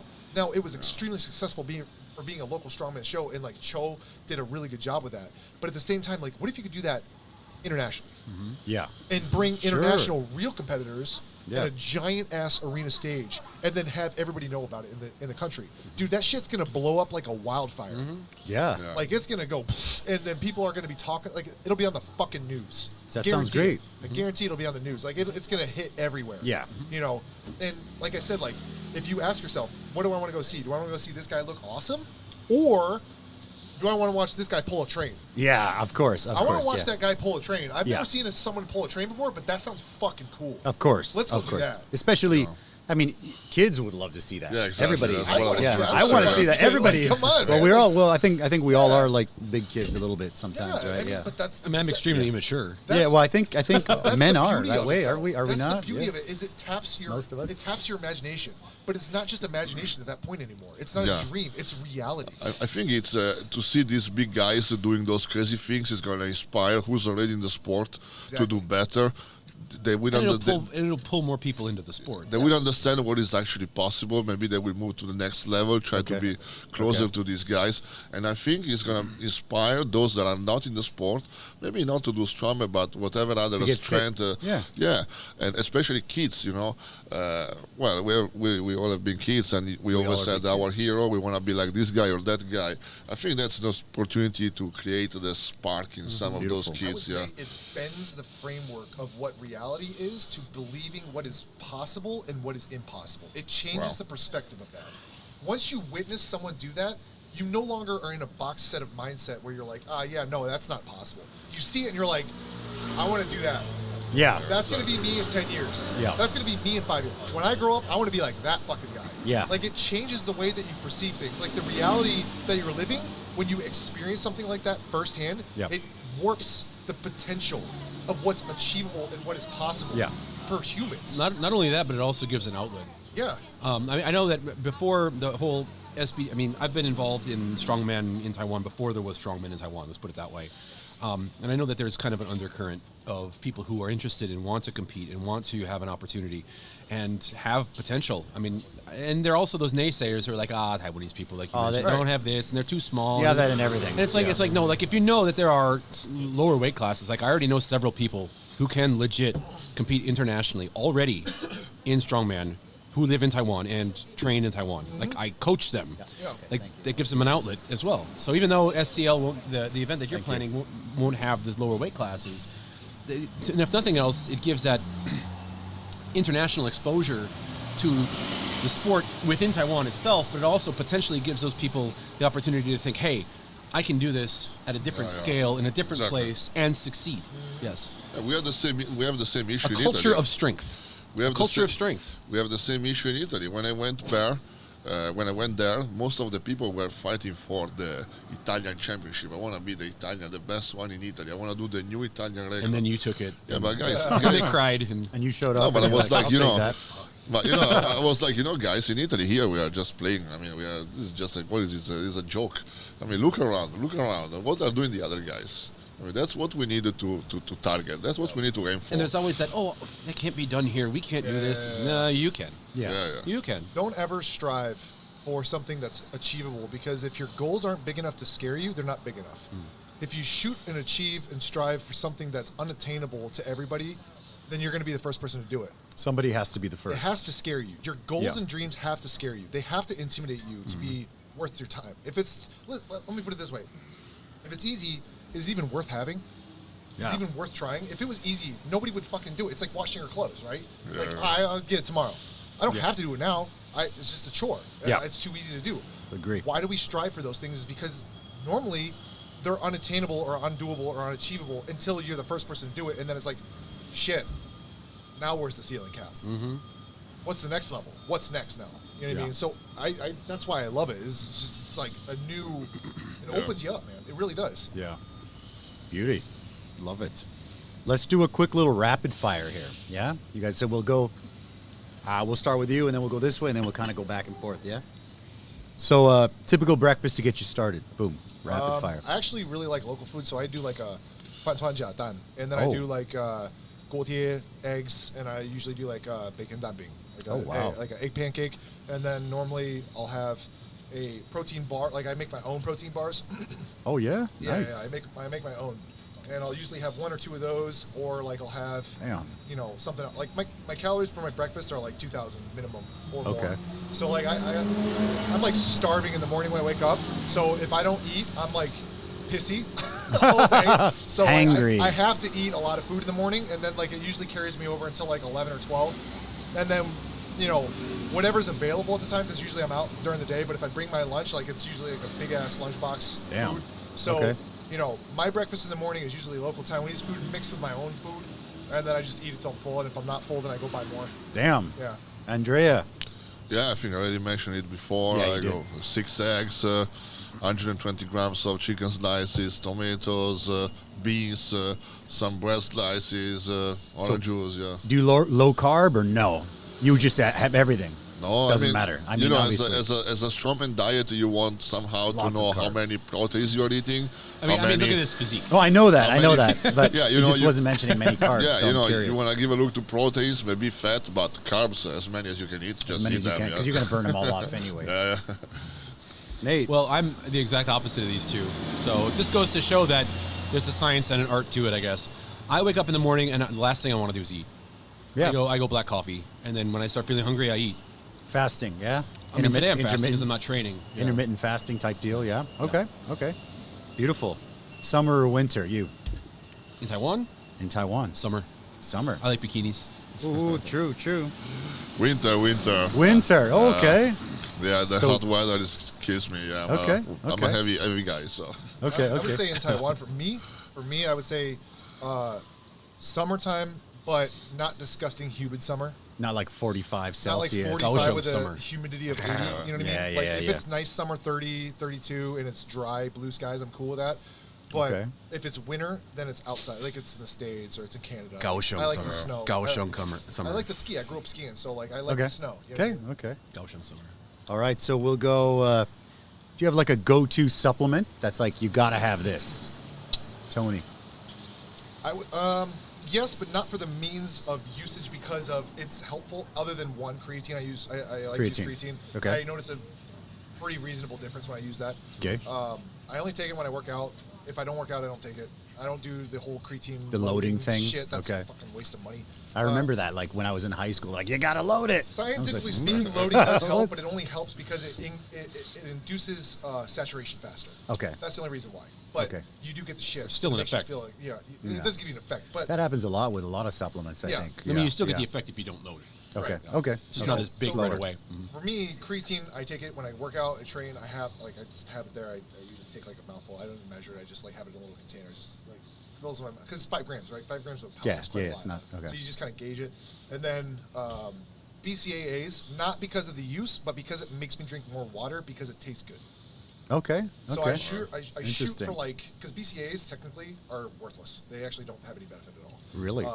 But if I don't add the BCAAs and it's just plain water, I won't drink it like That's I do tough. with the Water's flavor. tough. So I usually take like blueberry or strawberry BCAAs and I put like lemon or lime or oranges in there and it tastes like a fucking smoothie. And I just chug it all day. Nice. I can easily down like 8,000 cc's of water with that combination. But if it's just water, I'll like drink maybe 3 or 4 cups. Andrea, supplement. For me, it would be whatever pre-workout with some caffeine just to wake me up because I don't drink a coffee at all. So caffeine is very effective on me whenever I take. Okay. An Italian who doesn't drink coffee. I was blown wow. Yeah, Okay, weird. okay. I mean, do I look like an Italian guy? Yeah. I'm a weird Italian kind of guy. Yeah. Anyway, no coffee for me. So every pre-workout with caffeine works really well. And normally I train late in the night, so I need something to wake me up and convince me to start to train. Late night training, like what time? Like 5, no, 6? no. Late, Yeah, late? normally when I'm in Italy, not before 9:30 in the night. That's wild. Holy. Because, really? yeah. That's a no-go for Yeah. me. Wow. Oh Yeah, my I gosh, work all day. I Oh, take that the, makes sense. Yeah, yeah. I work all Siesta. day. I take the kids to kindergarten. Maybe Okay. they go swimming or play rugby.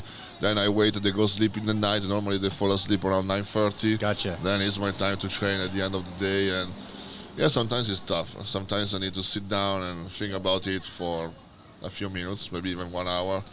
Then I'm able to convince myself to.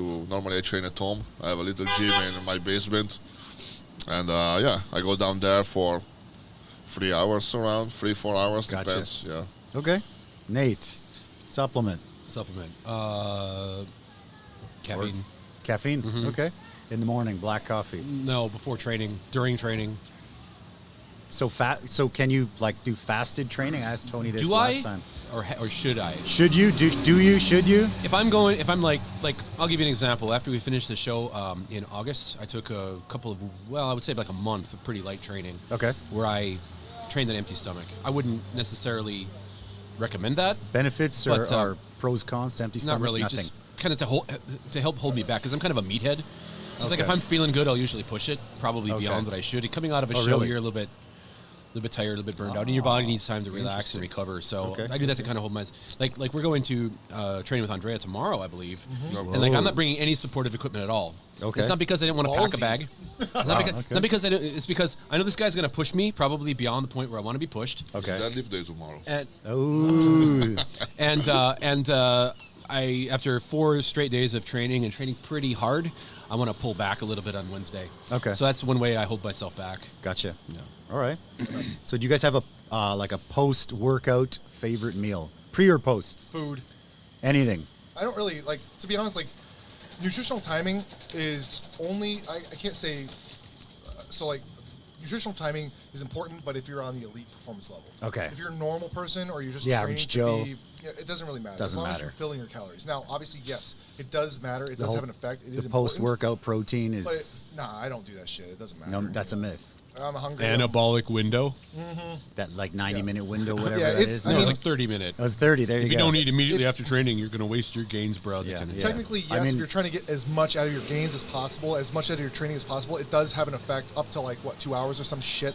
But the average Joe is trying to lose his belly. it man, doesn't like matter. if you can't even eat your damn macros and calories and work out hard as fuck at Yeah. the That doesn't baseline, matter, then there's yeah. no point for Doesn't you to even matter. give a shit about that. Like you don't even need to consider that. Okay. If you can't do your ABCs, then there's no reason you should start counting numbers. Usually Gotcha. I drink a protein shake as I train. That's the only protein shake I drink, by the way. If I Really? don't train, I don't drink a protein at all. Interesting. Okay. But that's just to like, if you can jumpstart the recovery just a slight bit faster, I feel like it's worth it. Otherwise, Wow. I don't really, Interesting. don't really even drink protein that much. Okay.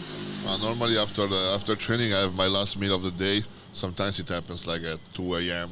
after shower or things Okay. like this. So normally it's fish. It's fish Fish. with some vegetables and some slice of breads. And then after that, I like to eat Greek yogurt before to Okay. go sleep. Yeah, that's good stuff. Yeah. With yeah. some cookies or sweeties, whatever it is. Nice. Yeah, normally half a kilogram of sweet Greek yogurt before to sleep, and I'm good with Okay. it. Usually for me, I usually, again, don't feel very hungry after training. So I might have a banana and pound off the rest of my protein shake and wait an hour, and then I'll probably eat. Okay. And it's just normal meat, veg, rice. I would say post-nutrition is not important as pre-nutrition. Pre is more. Yeah, because Okay. I mean, like if Energy. you're fueled up and ready to go prior to training, it's going to carry over. Okay. Yeah. You know, unless you have the digestive enzymes of a fucking rat. Okay. You know, Okay. and then that shit burns right through you. Then, but average person, I don't think that's the case. So. Okay. Cool. Cool. Do a couple more. Go-to food in the Taiwan night market. We'll start with Andrea first. How about that? Taiwan night I didn't know you were market. here for 11 years. Now I know. So you've been to Taiwan. night markets for sure. Yeah, night market. Well, there's a few things I like actually. Okay. Well, the BBQ stuff, chicken BBQ sticks, the BBQ sticks. Sure. Sure. Those yeah, are yeah. good. I like them. Beef as well, if they have it. And then I like sometimes at night market you can find what you call them, oysters. Oysters. Yeah. Oysters. Oysters. Yeah. Yeah. Yeah. You can eat them. Nice. Yeah. Okay. And the hot dog on the stick is kind of fried on the Yeah, yeah, outside. yeah, Corn dog, right? Yeah. Is Yeah. it fried or the corn dog? Yeah, it's Both. kind of corn dog. Yeah, it's kind of corn dog. Okay. Good. Yeah, it's a few things I like. Beautiful. man, Okay. Nate. Barbecue. Okay. Like this, you mean like the ones that's based it up like the satay style, or where they're kind of just like flame grilling those cubes of steak, or yes. what? Yes. Everything. All the above. Everything. All right. Okay. This guy's gonna have something super local for sure. Well, I guess it depends on what's available to me, but Okay. if you're like what really like Like- gets my interest is like the Aboriginal barbecued pork yeah, with that's the good crispy stuff. skin, but you can't find it very many places. Yeah, but no, when you you do can't. find it, holy shit, that stuff. Yeah, that stuff's good with a little bit of the pepper on there, with and pepper the and, like, peppers they and give you, stuff, like, the- green pepper the- and the- onions and stuff. He's a chef, so Yeah. What's it called? A little bit. Well, food porn. The skin. The what is it called? What is it? crispy skin, pig skin, pork skin. Pig skin, yeah. Oh, The crispy man, that skin, shit's yeah, pork so belly. Good. Pork belly, yeah, beautiful. I love that. All right, we'll do a couple more. Favorite body part to train? Who's first? Andrea, all right. Favorite body part to train? I don't know, whatever is upper body. His libido. Okay. Upper body, Okay. chest, triceps, shoulders. Okay. Yeah. Phone's ringing. Someone's phone. That's all good. Sorry, Nate, it's mine, sorry. Nate, what do you got? I hate them all. You hate them all. No, Okay. yeah, I don't really okay. train body parts. I train movements. Okay. But yeah, I'm at the point now in my career where it's like I have to kind of like force myself to train most of the time. So Okay. Gotcha. Tony? Favorite body part? I would say. Like, be like, oh, it's chest day, or it's arm day, or whatever. I would say I'm most day. inspired. You know what I to- mean? Like, that's the old school. My drive is to hit numbers, like to get to where I want to be and to be Okay. able to live. So like it could be literally anything as long as I'm performing better than I was last time. So like for example, like yoke and farmers, I'm really pumped to do those normally. Sandbags, I'm pumped to do those. Bench press, deadlift, because I want to hit those numbers. I want to hit those goals. Yep. Squats, yes.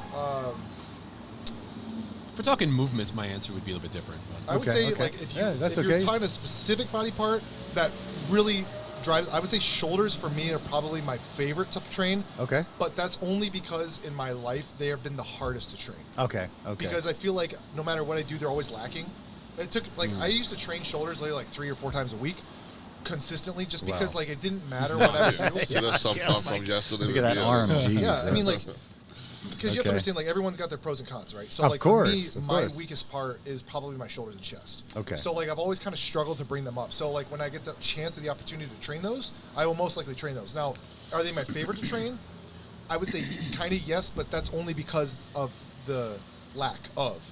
Now my favorite movements to train would probably be like the yoke or the farmers because and sandbags too. I love those three just because like you feel well. Number one, I didn't have lower back pain after I started training with yoke and sandbags. Okay. And number two, farmers, they make your grip and they make your posture is a lot better with farmers. And number two, they really bring up your trap and your upper backs. Okay. So like everything functions much better Okay. when you train those and you train them heavy and hard. Okay. So Okay. like for me, it's just one of those things that I'm always looking forward to do. Okay. Just because like when you're done, yeah, you're tired, but everything just fills out so much better. Okay. And you just feel so like no back pain. I used to struggle with back pain all the time. Gotcha. Yeah, and it's disappeared after Strongman. There's science behind that as well. Yeah, that Yeah. promotes that. Yeah. If you're to ask me my favorite movement, it's a little bit different from my favorite body part. Okay. It's not that I hate Okay. training. It's Okay. that as you've been doing it for a long time, there are those days where they start to accumulate, where it's like, Jesus, I got to do this again. Yeah, that's kind of what I'm talking about there. But if you're Okay. going to ask me what my favorite movement to train is, I would probably say anything that I'm sucking at the moment. So you like to I work on forced your myself. weaknesses. Okay. I forced myself to work on my weaknesses. Like when I hadn't trained. What is log that for- quote that I sent you the other week? I was just gonna say that do what you don't want to today, so you can do what others can't tomorrow. Okay. There you go. Very similar Yeah, to yeah, a yeah, motto yeah. that I Like man, say. when I heard him say that, I was like, I This love is it when the- people this say is stuff the- like you that. have to yeah. do what others don't to achieve what others won't. Yeah. I always think about it when I'm really. So like back when I was younger, my down. deadlift was. I used to power lift, and my deadlift. Part of it was because I play football. In American football, we don't really deadlift.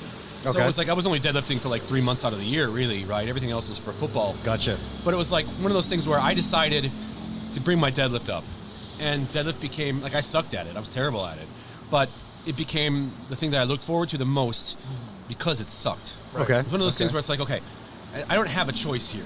I have to make this better. So instead of telling myself, God, this sucks, I don't want to do this, change your mindset. It's like I'm a naturally good bench presser. Like I'm not Okay. like world level, but it's like I don't have to train it very hard. Yeah. And I Okay. can still press, a decent amount of weight. 170, 180. But it's like I hate training it because it's like, first of all, there's no bench press in Strongman. And second of all, it's like, well, why do I want to allocate resources and energy to something that's already decent, where it's like I have to bring this other shit up? Yep. So it becomes that thing that I look forward to. And I think that that's an important part of mindset. It's like, don't look at the things you hate. Like I used to fucking hate front squatting. Okay. Right? I think everybody hates front squatting, right? I mean, I don't think there's a person on the planet who likes front squatting. Yeah. It's like the benefits are so, like, as far as like athletic, as far as posture, as far as overall strength, as far as most of the movements that we do, the front squat is one of the, or zombie squat if you want to, you know, is one of the best movements you can do. And so when you start to tell yourself, okay, fuck how you feel, put that aside, and do this, and then you start to see those things, you start to see yourself improve, and you start to see that improvement branch out into other things. It's like, I love this now, right? Even though it sucks, right? Okay. Nice. Man. We'll do one more. Most inspirational person in your life. Ooh. We ended with that. You had to do it. Gotta do it. Oh, shit. There's a few people, actually, to be honest with you. I would say... Can be the same or different than last time. I think Gary Vee. Gary Vee's awesome, yeah. I like Gary Vee a lot. He's great. I also like, what is his name? What is his name? Elliot? Is it Elliot? It's not Elliot Halls. What is his fucking name? He's a motivational speaker. I can't remember what his name is right now off the top of my head, but just listening to him talk sometimes about certain things and the way, like, there's so much that I can relate to, you know, and like coming up and, you know, the way that I was raised or like the environment and stuff, you know, like having this stuff that I've gone through in my life, you know, like going back and forth and listening to other people talk about those things and the mindset that it gives you. For me, those kind of things relate so much into my life. So it gives you a lot of self-reflection. Even like someone like, for example, like Arnold Schwarzenegger. A lot of people say he's lucky or whatever. Like, the dude was an immigrant. You create your own luck. He created that, man. The dude was an immigrant. Literally was a farmer in the middle of Austria. Didn't have much going for him. Lived in like a, you know, he wasn't poor. His dad was a cop, right, or something, and like, he wanted him to just follow in his footsteps, right? Be on the farm and follow him his police, and he was just like, no, fuck that. I'm going to be like Mr. Olympia and Mr. Europe first. Then he won it at like what, 20 or 18 or something. And then he married like Kennedy. Yeah, and that's then like that's right. Yeah, the guy literally lived, like, if you want to talk about like the American dream, like, that is what he did. Basically, obviously that's kind of dead now because like there's just too much shit to go through, and like the American dream itself, as far as the economy, is kind of like dead. But you know, from tough what economy he now, did is from start to finish is literally what immigration shoots for in the way that it means in the States. You know, like you literally start at nothing. You build it. You create your own opportunities by going and putting yourself out there, doing the hard shit that no one else wants to do, and then doing it to the best of your ability, and then not making excuses why you don't have the time, but you find time to do it, and you do it more often and better than everyone else does, and then boom, you're in the spotlight, and you carry it forward. Like, he went from farm, police officer kid, Mr. Europe, to Mr. Olympia, flew to the States, started bodybuilding there, started a bunch of gyms there, won Mr. Olympia title a shit ton, then got into movies after they literally told him to his face, we don't like you because you're too big. We don't like your accent. Your accent sucks. You're too strong. You're too muscular. No one gives a fuck about you. To the highest paid actor in Hollywood of all time during that time frame. Then going from that shit into politics. Granted, not the best governor, but he still did it. Doesn't matter. You know He's what I mean? still there. Like, if you look at it, it doesn't matter what perspective you have of him. He still did shit that nobody can even think about doing just because, well, number one, do you want to put that effort in? Most people aren't willing to. And number two, the dreams and the goals that he set for himself were just so amazing. Like, again, that goes back to what I said before. If the goal doesn't scare you, it's not a big enough goal. So you should always shoot for what's unattainable, because if you do it to the best and you reach the unattainable, you're the first person to do it. You know what I mean? And like those people, like when I, you know, not about their person, but what they have done. Like Gary Vee's the same way. I love Russia, Gary Vee. Literally Soviet Union kid. Came to the States. His dad had a wine shop. The wine He built it up to a multi-million-dollar company. Didn't earn a penny from it. Got out of that shit. Started his own company. Made a few million from that. Started VaynerCorp. Now he's like, he's the king of everything. He literally could buy the jets in a, like, he actually could have bought it previously if he wanted to, if he invested just with the money game. But he says all the time, he's like, you know, if I was just in it for the money, I would have already bought the jets. But I like doing what I do. I like it. So he continues to do it, and he gives himself the goal that can never be achieved until he wants to be done with what he's doing. You know what I mean? Yes, it's on the table, but he's purposely not just doing it just because he doesn't want to stop yet. Gotcha. You know what I mean? So like that mindset for me, those certain amount of people are just like, Like that's of course, you know, yeah, not beautiful. what they did, but what they have done.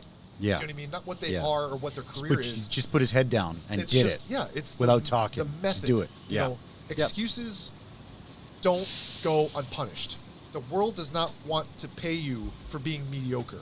The world wants to pay you for being the best at what you do. They won't pay you for and being it doesn't matter mediocre. what you do, as long as you're the best at it and you make the most effort and you do it to the best of your ability every day, eventually someone's going to see you. Yes, Eventually someone's going He to really see you. is always this intense, by the way. I always say this Rapid to my fire. kids too. Yeah, No, and just- I truly believe it. I totally believe that I love shit. it. You know? Yeah. So, yeah, I mean, take it for what it is, but the used first to person think that I tells was you intense, no but- is the first person that's going to be that person telling everybody who fucking, they know you once you make it to the top. Everybody's just like, no. Come on, man. You really want to do that? Like, nah, it's impossible. Yeah, Think of people it, try to coax you out of doing that things. same for person sure. that told you that same shit is going to be fucking telling everybody they know how they met you once you make it there. Yeah, agree. Yeah. Agree. So- Agree. 100%. 100%. Same thing. Agree with everything you said. Andrea. Well, nowadays I don't really have a role model or a person that inspires me. When I was younger, maybe it was when I started doing canoe like this. I was already into strongman in the sense that I like to watch it, and my idol was John Paul Simerson. Okay. It was this Icelandic guy that has been diagnosed with a heart defect, and you know, some people may say it was crazy and it was stupid to do what he did, but he had his dream to be the strongest man in the world, and he basically didn't care. He just pushed his body to the limit. Nice. There's no reason to be alive. yeah. You cannot do deadlift. And he died at deadlifting eventually at 36 years old. Yeah. Wow. Die doing something you love, man. Yeah, he died doing that's not something he bad, loved. really. So what I admired was the passion and the commitment he had. In spite of everything, was playing against him. But nowadays, I don't have a person or a role model. Nobody actually inspires me. What actually drives me every day is to show my kids what you can actually do. Kids are big. Yeah, I How old want are to the show kids, man? 4, 5, and 13. Oh, 3. Okay. Yeah. Wow. Nice. They're all boys, and I want to show them what it's actually possible to do with hard work and love it. commitment and dedication. Not only in the gym, you know. I want them to remember their dad was, Italy's strongest man. He did this and that, but at the same time, he built a business. He has been able to, take care of all the family, and That's what it is. The family. yeah. So basically, who inspires me every day now are my kids. Yeah. Love it. I love it. 100% agree. Well, I answered this last time I came. I know, bro. And I shed a tear. I'm not going to do that tonight because Okay. I've decided to give a little disclaimer and then add someone else at the end here.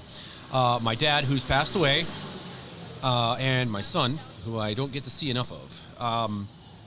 But I would say beyond that, as far as I would say maybe not inspired necessarily or whatever, but someone who I've seen that I can kind of relate to on a motivational, on a kind of a deep.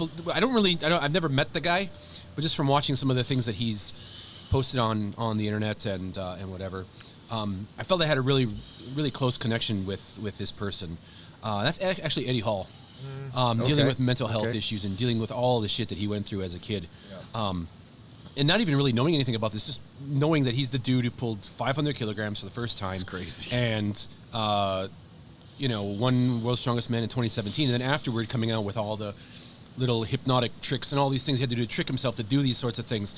And a lot of the mental health issues that went into doing everything that he did, having to compete with those monsters, and still being able to win and whatever. Like for me, that just touched something deep inside of here that say what you want about Eddie Hall or whatever, but I connected with him on that level. Like some of the shit that you go through. I mean, I'm 40. I've been through some shit. Yeah, I know the feeling. And to have all that stuff and to know that those are people that have gone through even worse shit than you've gone through. Yeah. And they've still done more than you have, and they give you something to aspire to. And they're younger than you are. Yeah. Right? It's kind of like what was it when Julius Caesar, when he was invading Gaul, he looked at Gaul, he stood on top of a mountain on his horse, and he looked down, and he was already in his 40s, right? And he was like, God, Alexander the Great was already dead at this point. Yeah. You know what I mean? Like it's that kind of a thing. It's if I'm going to do something, look at what he went through. He already did it. If I'm going to do something, I got to do it now. Yeah.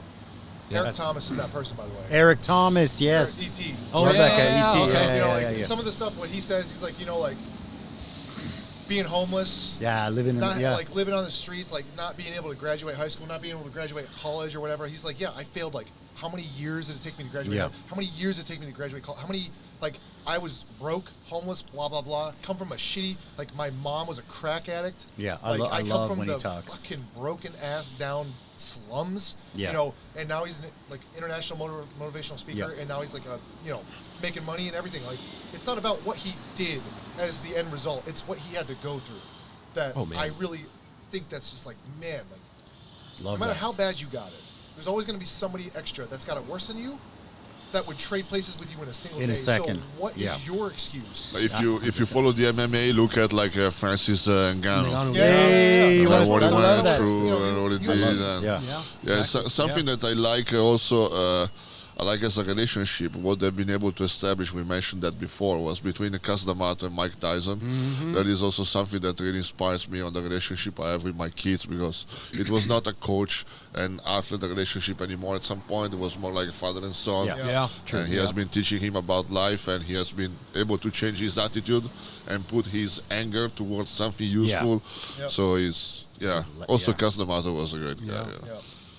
Yeah. Amazing. Yes. To be able to build something out of nothing is one of the greatest gifts that we have as humans. And I think that is what somebody and some people should strive to do with their life, instead of trying to be so bland and so disheartened. Or downtrodden all the time and thinking that there's nothing good for them or nothing out there for them. You choose who it is that you want to be. Yeah. Everybody just has to make a choice. You make the decision to be that person you want to be.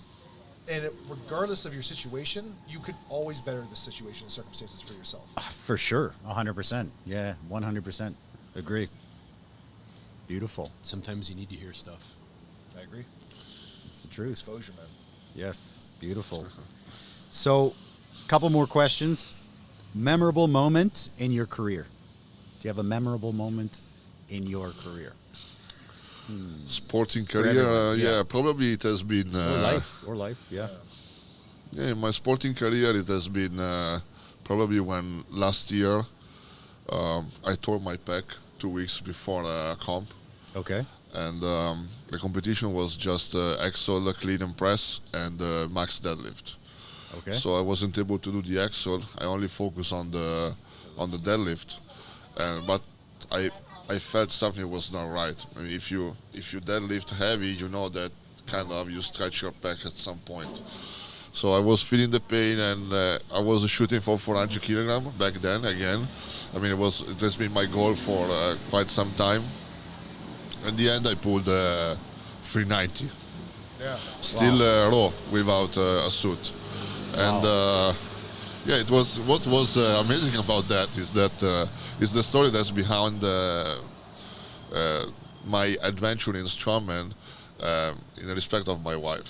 So my wife never believed that I wouldn't be able to do what I actually did. Would not. She helps and supports me every day, but in the back of her mind, she doesn't believe that I can do what I claim to be able to do sometime, someday. So when I got to that point, and I was able to pull 390 with a torque pack, and a few years back I told her I would pull 400 one day, she was very surprised. And that was a feeling that hit me somehow, like to prove her wrong, to let her understand that I said something, I did it. And that was, That's the best feeling, right? Yeah, exactly. You don't talk about it, you just did it. Exactly. It's like, bam, and after said that, it happened a few times again, when I pulled 400, when I won Italy's Strongest Man. Everything happened actually in 2018. Okay. We went back to Italy for the summer holidays, and there was a strongman competition in Italy. Okay. I had no strongman background at all, just training in the gym. At that time, I was going to run like 3 times per week. Okay. I was 107, 8 kilograms. So I applied to participate to this competition, and my wife said, you can be the strongest guy in the gym in Taiwan, but in Italy, you're going to be a pussy. I said, okay, let's see, watch me. His wife is awesome, by the way. Yeah. I did the competition, and I tied first on the deadlift with a 360 kilogram, was a tire deadlift. And so elevated. Wow. And I pushed something like 118 or 20 kilogram on the log. Never seen a log before. That was my first time seeing it. Wow. and I finished 4th on the long. So it was not too bad, but it was shit for my wife. And she told me, "Yeah, you see, I told you, you were great in Taiwan." No wonder your wife and my wife get along so well. I think wives. I think wives are. Yeah. That was 2018, and I told her, if I really want to. Okay. Yeah. Go ahead. Okay. I said, if I really want to, I will be Italy's strongest man one day. And she was like, what are you talking about? And I did it. That's beautiful, man. Yeah. I love it. I love that. That was 2018, and I did it in 2022, so amazing. It took 4 years. Did she ever pull one of those, like, we're still waiting, Andrea. Still waiting, Andrea. It's 2020. Still waiting, Andrea. Did she ever pull one of those? I get that from mine. I get that from mine. Yeah, I think she was like kind of, because when I told her I want to be in strongman, I was 106 or 7 kilograms. Then I got up to 120, 25, and I kind of hit a plateau. And she was like, now I see you cannot get any better than this. Now I'm at 155 off season. And during the process, maybe she was like, damn, this guy is really going to do something. She starts believing, It was amazing to prove to someone you love that you're actually capable to do what you say. I love that. That's inspiring. The thing that I love about this story, beyond just your wife, is the fact that you were like, when I started Strongman, I was only 106, 107 kilo. It's like, that's my body weight now, bro. I've never been, since I was 16, probably I've never been lighter than that. That's pretty wild. What about you? Awesome. Nate. What was the question again? Career. What's the memorable moment? Life, career. I know. I mean, life was the birth of my son. Yeah. Career? Sure. Which part of my career? God. I would say, as far as career is concerned, beyond being able to share the 2022 event with my fiance, she also competed, was also winning the sandbags in my group. And the reason why I mentioned a little bit about this in I remember that. I think just that was a little bit of redemption. And it was like, if I stopped overthinking stuff, because it's like, as a coach, you also have that pressure on you, like, you don't want to fucking piss it down your leg, because what your students think, right? It's true. But it's like, to win the sandbags and to win it by like 2.5 seconds, and to win it convincingly, and to not have any fuck ups, and just, it's like one of those things where it's like, I can totally do this. Like, put all that shit behind you. Had I approached the diet a little bit differently, had I approached the cut a little bit differently, had I not overthought some stuff, I think that was a bit of redemption. But on the other side of that, that's also like, I now am currently, I wouldn't say consider, I'm committed to competing in the official Strongman Games in 2024. Beautiful. And that was one of those things that was like, God damn it, if I put things together, where could this go? Okay. I mean, I'm 40, but I mean, shit, look at Mark Felix. He's 57. Yeah. Right? I mean, it's definitely doable. Nothing, right? Yeah. It's nothing. Age ain't nothing. What about you, Tony?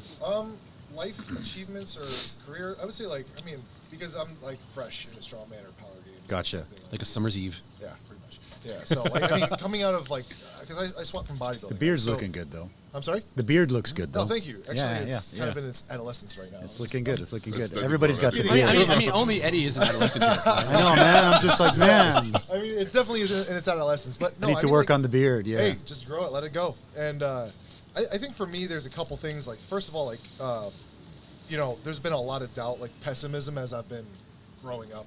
Coming from the background that I have. Sure. Tell you like you can't fucking do it. Like, I remember one thing that my uncle told me one time. He was like, the first time I wasn't even in Taiwan yet. He was like, so you're gonna go to Taiwan, place on the opposite side of the world, completely different culture, completely different language, and you want to go there for a year. I'm like, yep.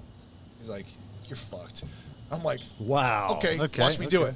Well, that's okay. So, that's the beginning of it, because I thrive. That is my fuel. It's like, if you tell me I can't do it, I'm gonna negative energy. I'm gonna be like, fuck, I'm gonna show you. Negative energy. I'm gonna fucking show. Like, that is my fuel. That's why my fiance does what she does to me. She does yeah. Well, they know. I use that shit. I'm fueling the fire. I eat that shit like it's candy, dude. Okay. So when someone says that shit to me, I fucking. And then on top of that, I was like, okay, I'm gonna go to medical school here, and they're like, nah, you're not gonna. Come on, man. Really? That's out of your. You're not smart enough for that shit. I'm like, okay. So went to Yaming, graduated. I'm still, as far as I know, the only Westerner to ever go and do 4 years there and graduate from physical therapy at Yaming Medical School ever in the entire island to do it. Ever. Yeah, I'd never heard of that. Yeah, that's crazy. I'm the only person to ever do it. There's obviously people who are watch how Asian descent or have come from Indonesia that are that have family here or are Chinese based. It's different for sure. Yeah, they yeah. have the language, but like coming from a Western society, coming here out of high school and then doing it myself, like you know, like white dude from the States doing it in Chinese. Yeah, right. Yeah, so, exactly. You know, and then another thing is like, you know, bodybuilding. I went from just like an average gym Joe trying to maintain shape and like working in the clubs and shit to literally my first ever contest in bodybuilding. I took third in IFBB Pro Elite in 2020. And I went from That's like, cool. You know, Damn. just slacking here, loving boys. booze, drinking, whatever, working out just because I want to I took third place in a professional contest. That's pretty cool. So like it took me 8 months to do it, and like all these people were salty because I did it. You know, there was a lot of salt because they were like, "What the fuck? 8 months? Come on, man!" Like, Salty blah, blah, blah. tears, they're and delicious. I was like, "Yo, dude, like, what do you want from me?" So yeah, I'm pretty proud of that too, and also, you know, I would say one thing that I'm really proud of and I love is actually my wife, because she actually helped me change a lot of my perspectives in the way that I look at things a little bit more as far as like positive. She's your balance, right? Yeah, because I mean, like, she's probably the only person in my life that's ever truly believed in me and supported me. So like a lot of the things that I do, she's like, yeah, sure, cool. I'm here for you.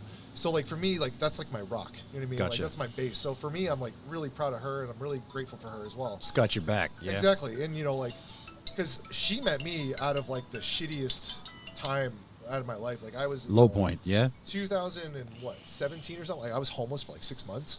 You know, like I literally was like living on a couch and shit, or like surfing time to time. Like I had to choose between being able to eat a fucking piece of bread from 7-Eleven or having to take the metro back to my friend's house to sleep on his couch.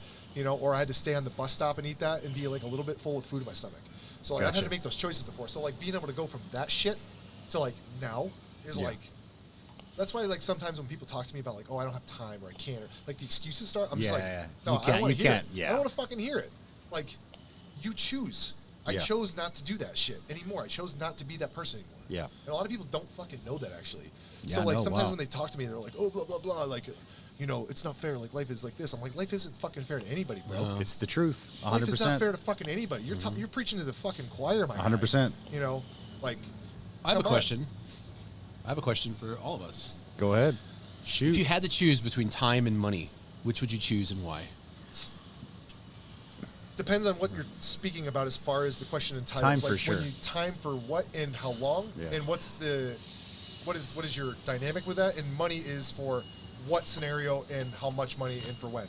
Well, he really overthought that. I would say time. I would say time, yeah. Yeah. Time because, like, for way. me, for example, like, if you say time over money, right? So time, okay, am I living more time 500 versus years more or money? what? No, it's like on your daily life, you have time to spend for your passions or your family over, you know, being busy all day to gain as much money as you can, but not actually living your life. So in that case, for me, it's like I would always choose time. Andrea's got it. Yeah, I would always choose time just because, like, go. I can always make more money, but I can never get my day back. True. So, you know, today, more this time day, to make 31st money. on January 2023, this will never, ever happen again. True. So you always have to make the most out of what you got with the time that you have. Otherwise, you're literally just pissing your life away. And obviously, like, that's something also that most people don't even think about. Like, they're young, they're dumb, and they're like, oh, whatever, I can do it tomorrow. Why would you do it tomorrow? Do it the fucking day. Yeah. You know, do it today. And so, like, a lot of people are like, oh, you need to slow down. You're too much stress. Like, dude, no, I'm trying to speed up, bro. Yeah, people I'm gonna say that all the fucking die time. one day, my guy. Like, some people believe in, like, heaven or hell or your afterlife or, like, your spirit. Like, dude, we don't know. Nobody knows. You don't know. You can't tell me you know. Did you die? No. You're still here. Exactly. Maybe this is the afterlife. Yeah. Yeah, maybe this is it. And then you're not going to care. Exactly. Right? Like, right. So for me, it's just like, you know, if you're not trying, like, the two questions you have to ask yourself at the end of every day: did I do everything that I could have today to be the best that I could have been, and did I do everything to the best of my ability? If both of those questions, both of those answers to those questions are yes, you're great. If one of them is lacking, you need to reevaluate what the fuck you're doing and figure it out real quick, because you're wasting your time. You're wasting time. Agree. I think, by my point of view, I think that in life, excesses are always a bad thing. So if you, I mean, I don't aim to be... Unless it's a deadlift, right? Oh, no, man, that's no limit to deadlift. No, I mean, you know, I don't aim to be the richest. I don't need a ton of money. I just need enough to live a fairly comfortable life and provide for my family. Yeah. And that's it. And then time is what I need more, because I want to enjoy this time I can spend with my family and my beloved ones and do the things I love.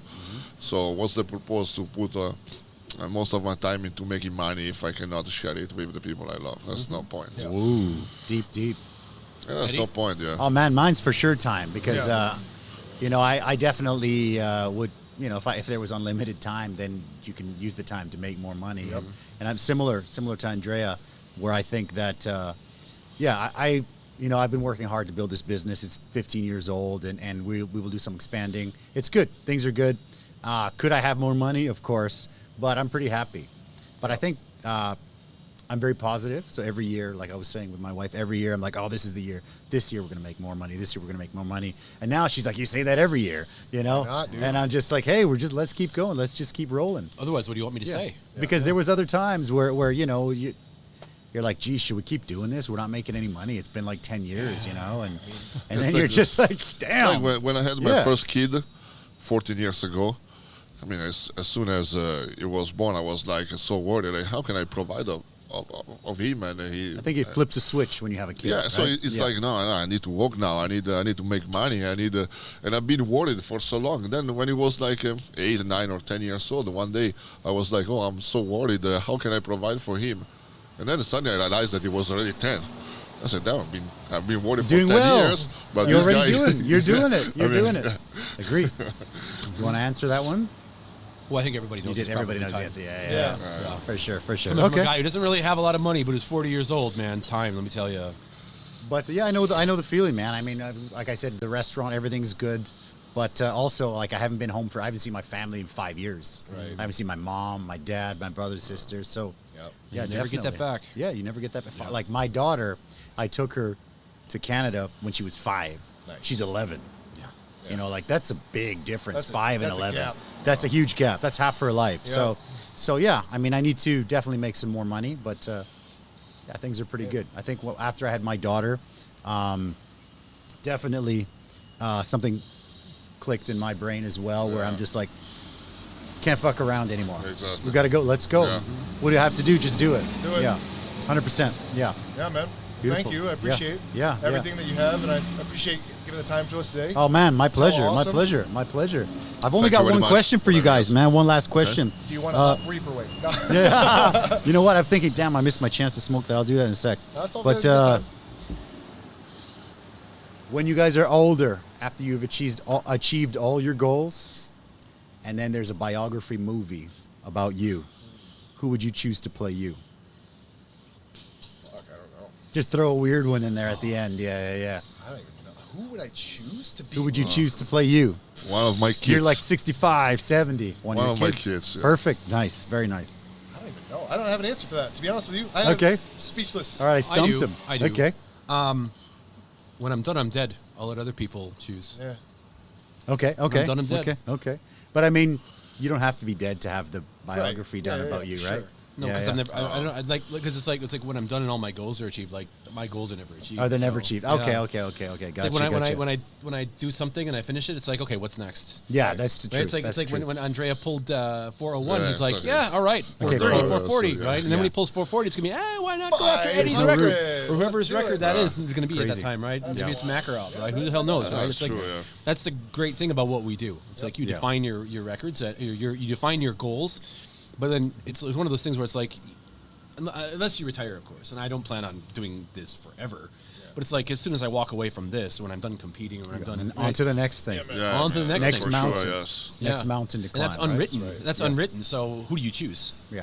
Right? Because you don't know who would fit the next. You don't even know whether you fit that or how Yeah, that yeah. will pan But I out. would like one of my kids to kind of revive, maybe celebrate the life of the father. Or, like Yeah, just I around. hope. Yeah, I hope they would like to do so. I like that. Very cool. Very cool.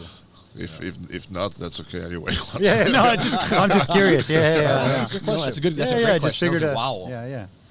I thank you. figured I'd throw something in there just to shake it up. But yeah, tell people where to find you guys and how they can get involved in Strongman Taiwan or Strongman Worldwide. Well, they can find me on the Facebook and IG.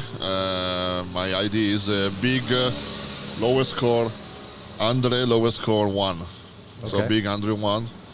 Yeah, they can find me there. If you have any question, anything for me, you can DM me. I reply to anybody. So, yeah. I will put all the links in the description as well, for sure. Yeah. Right.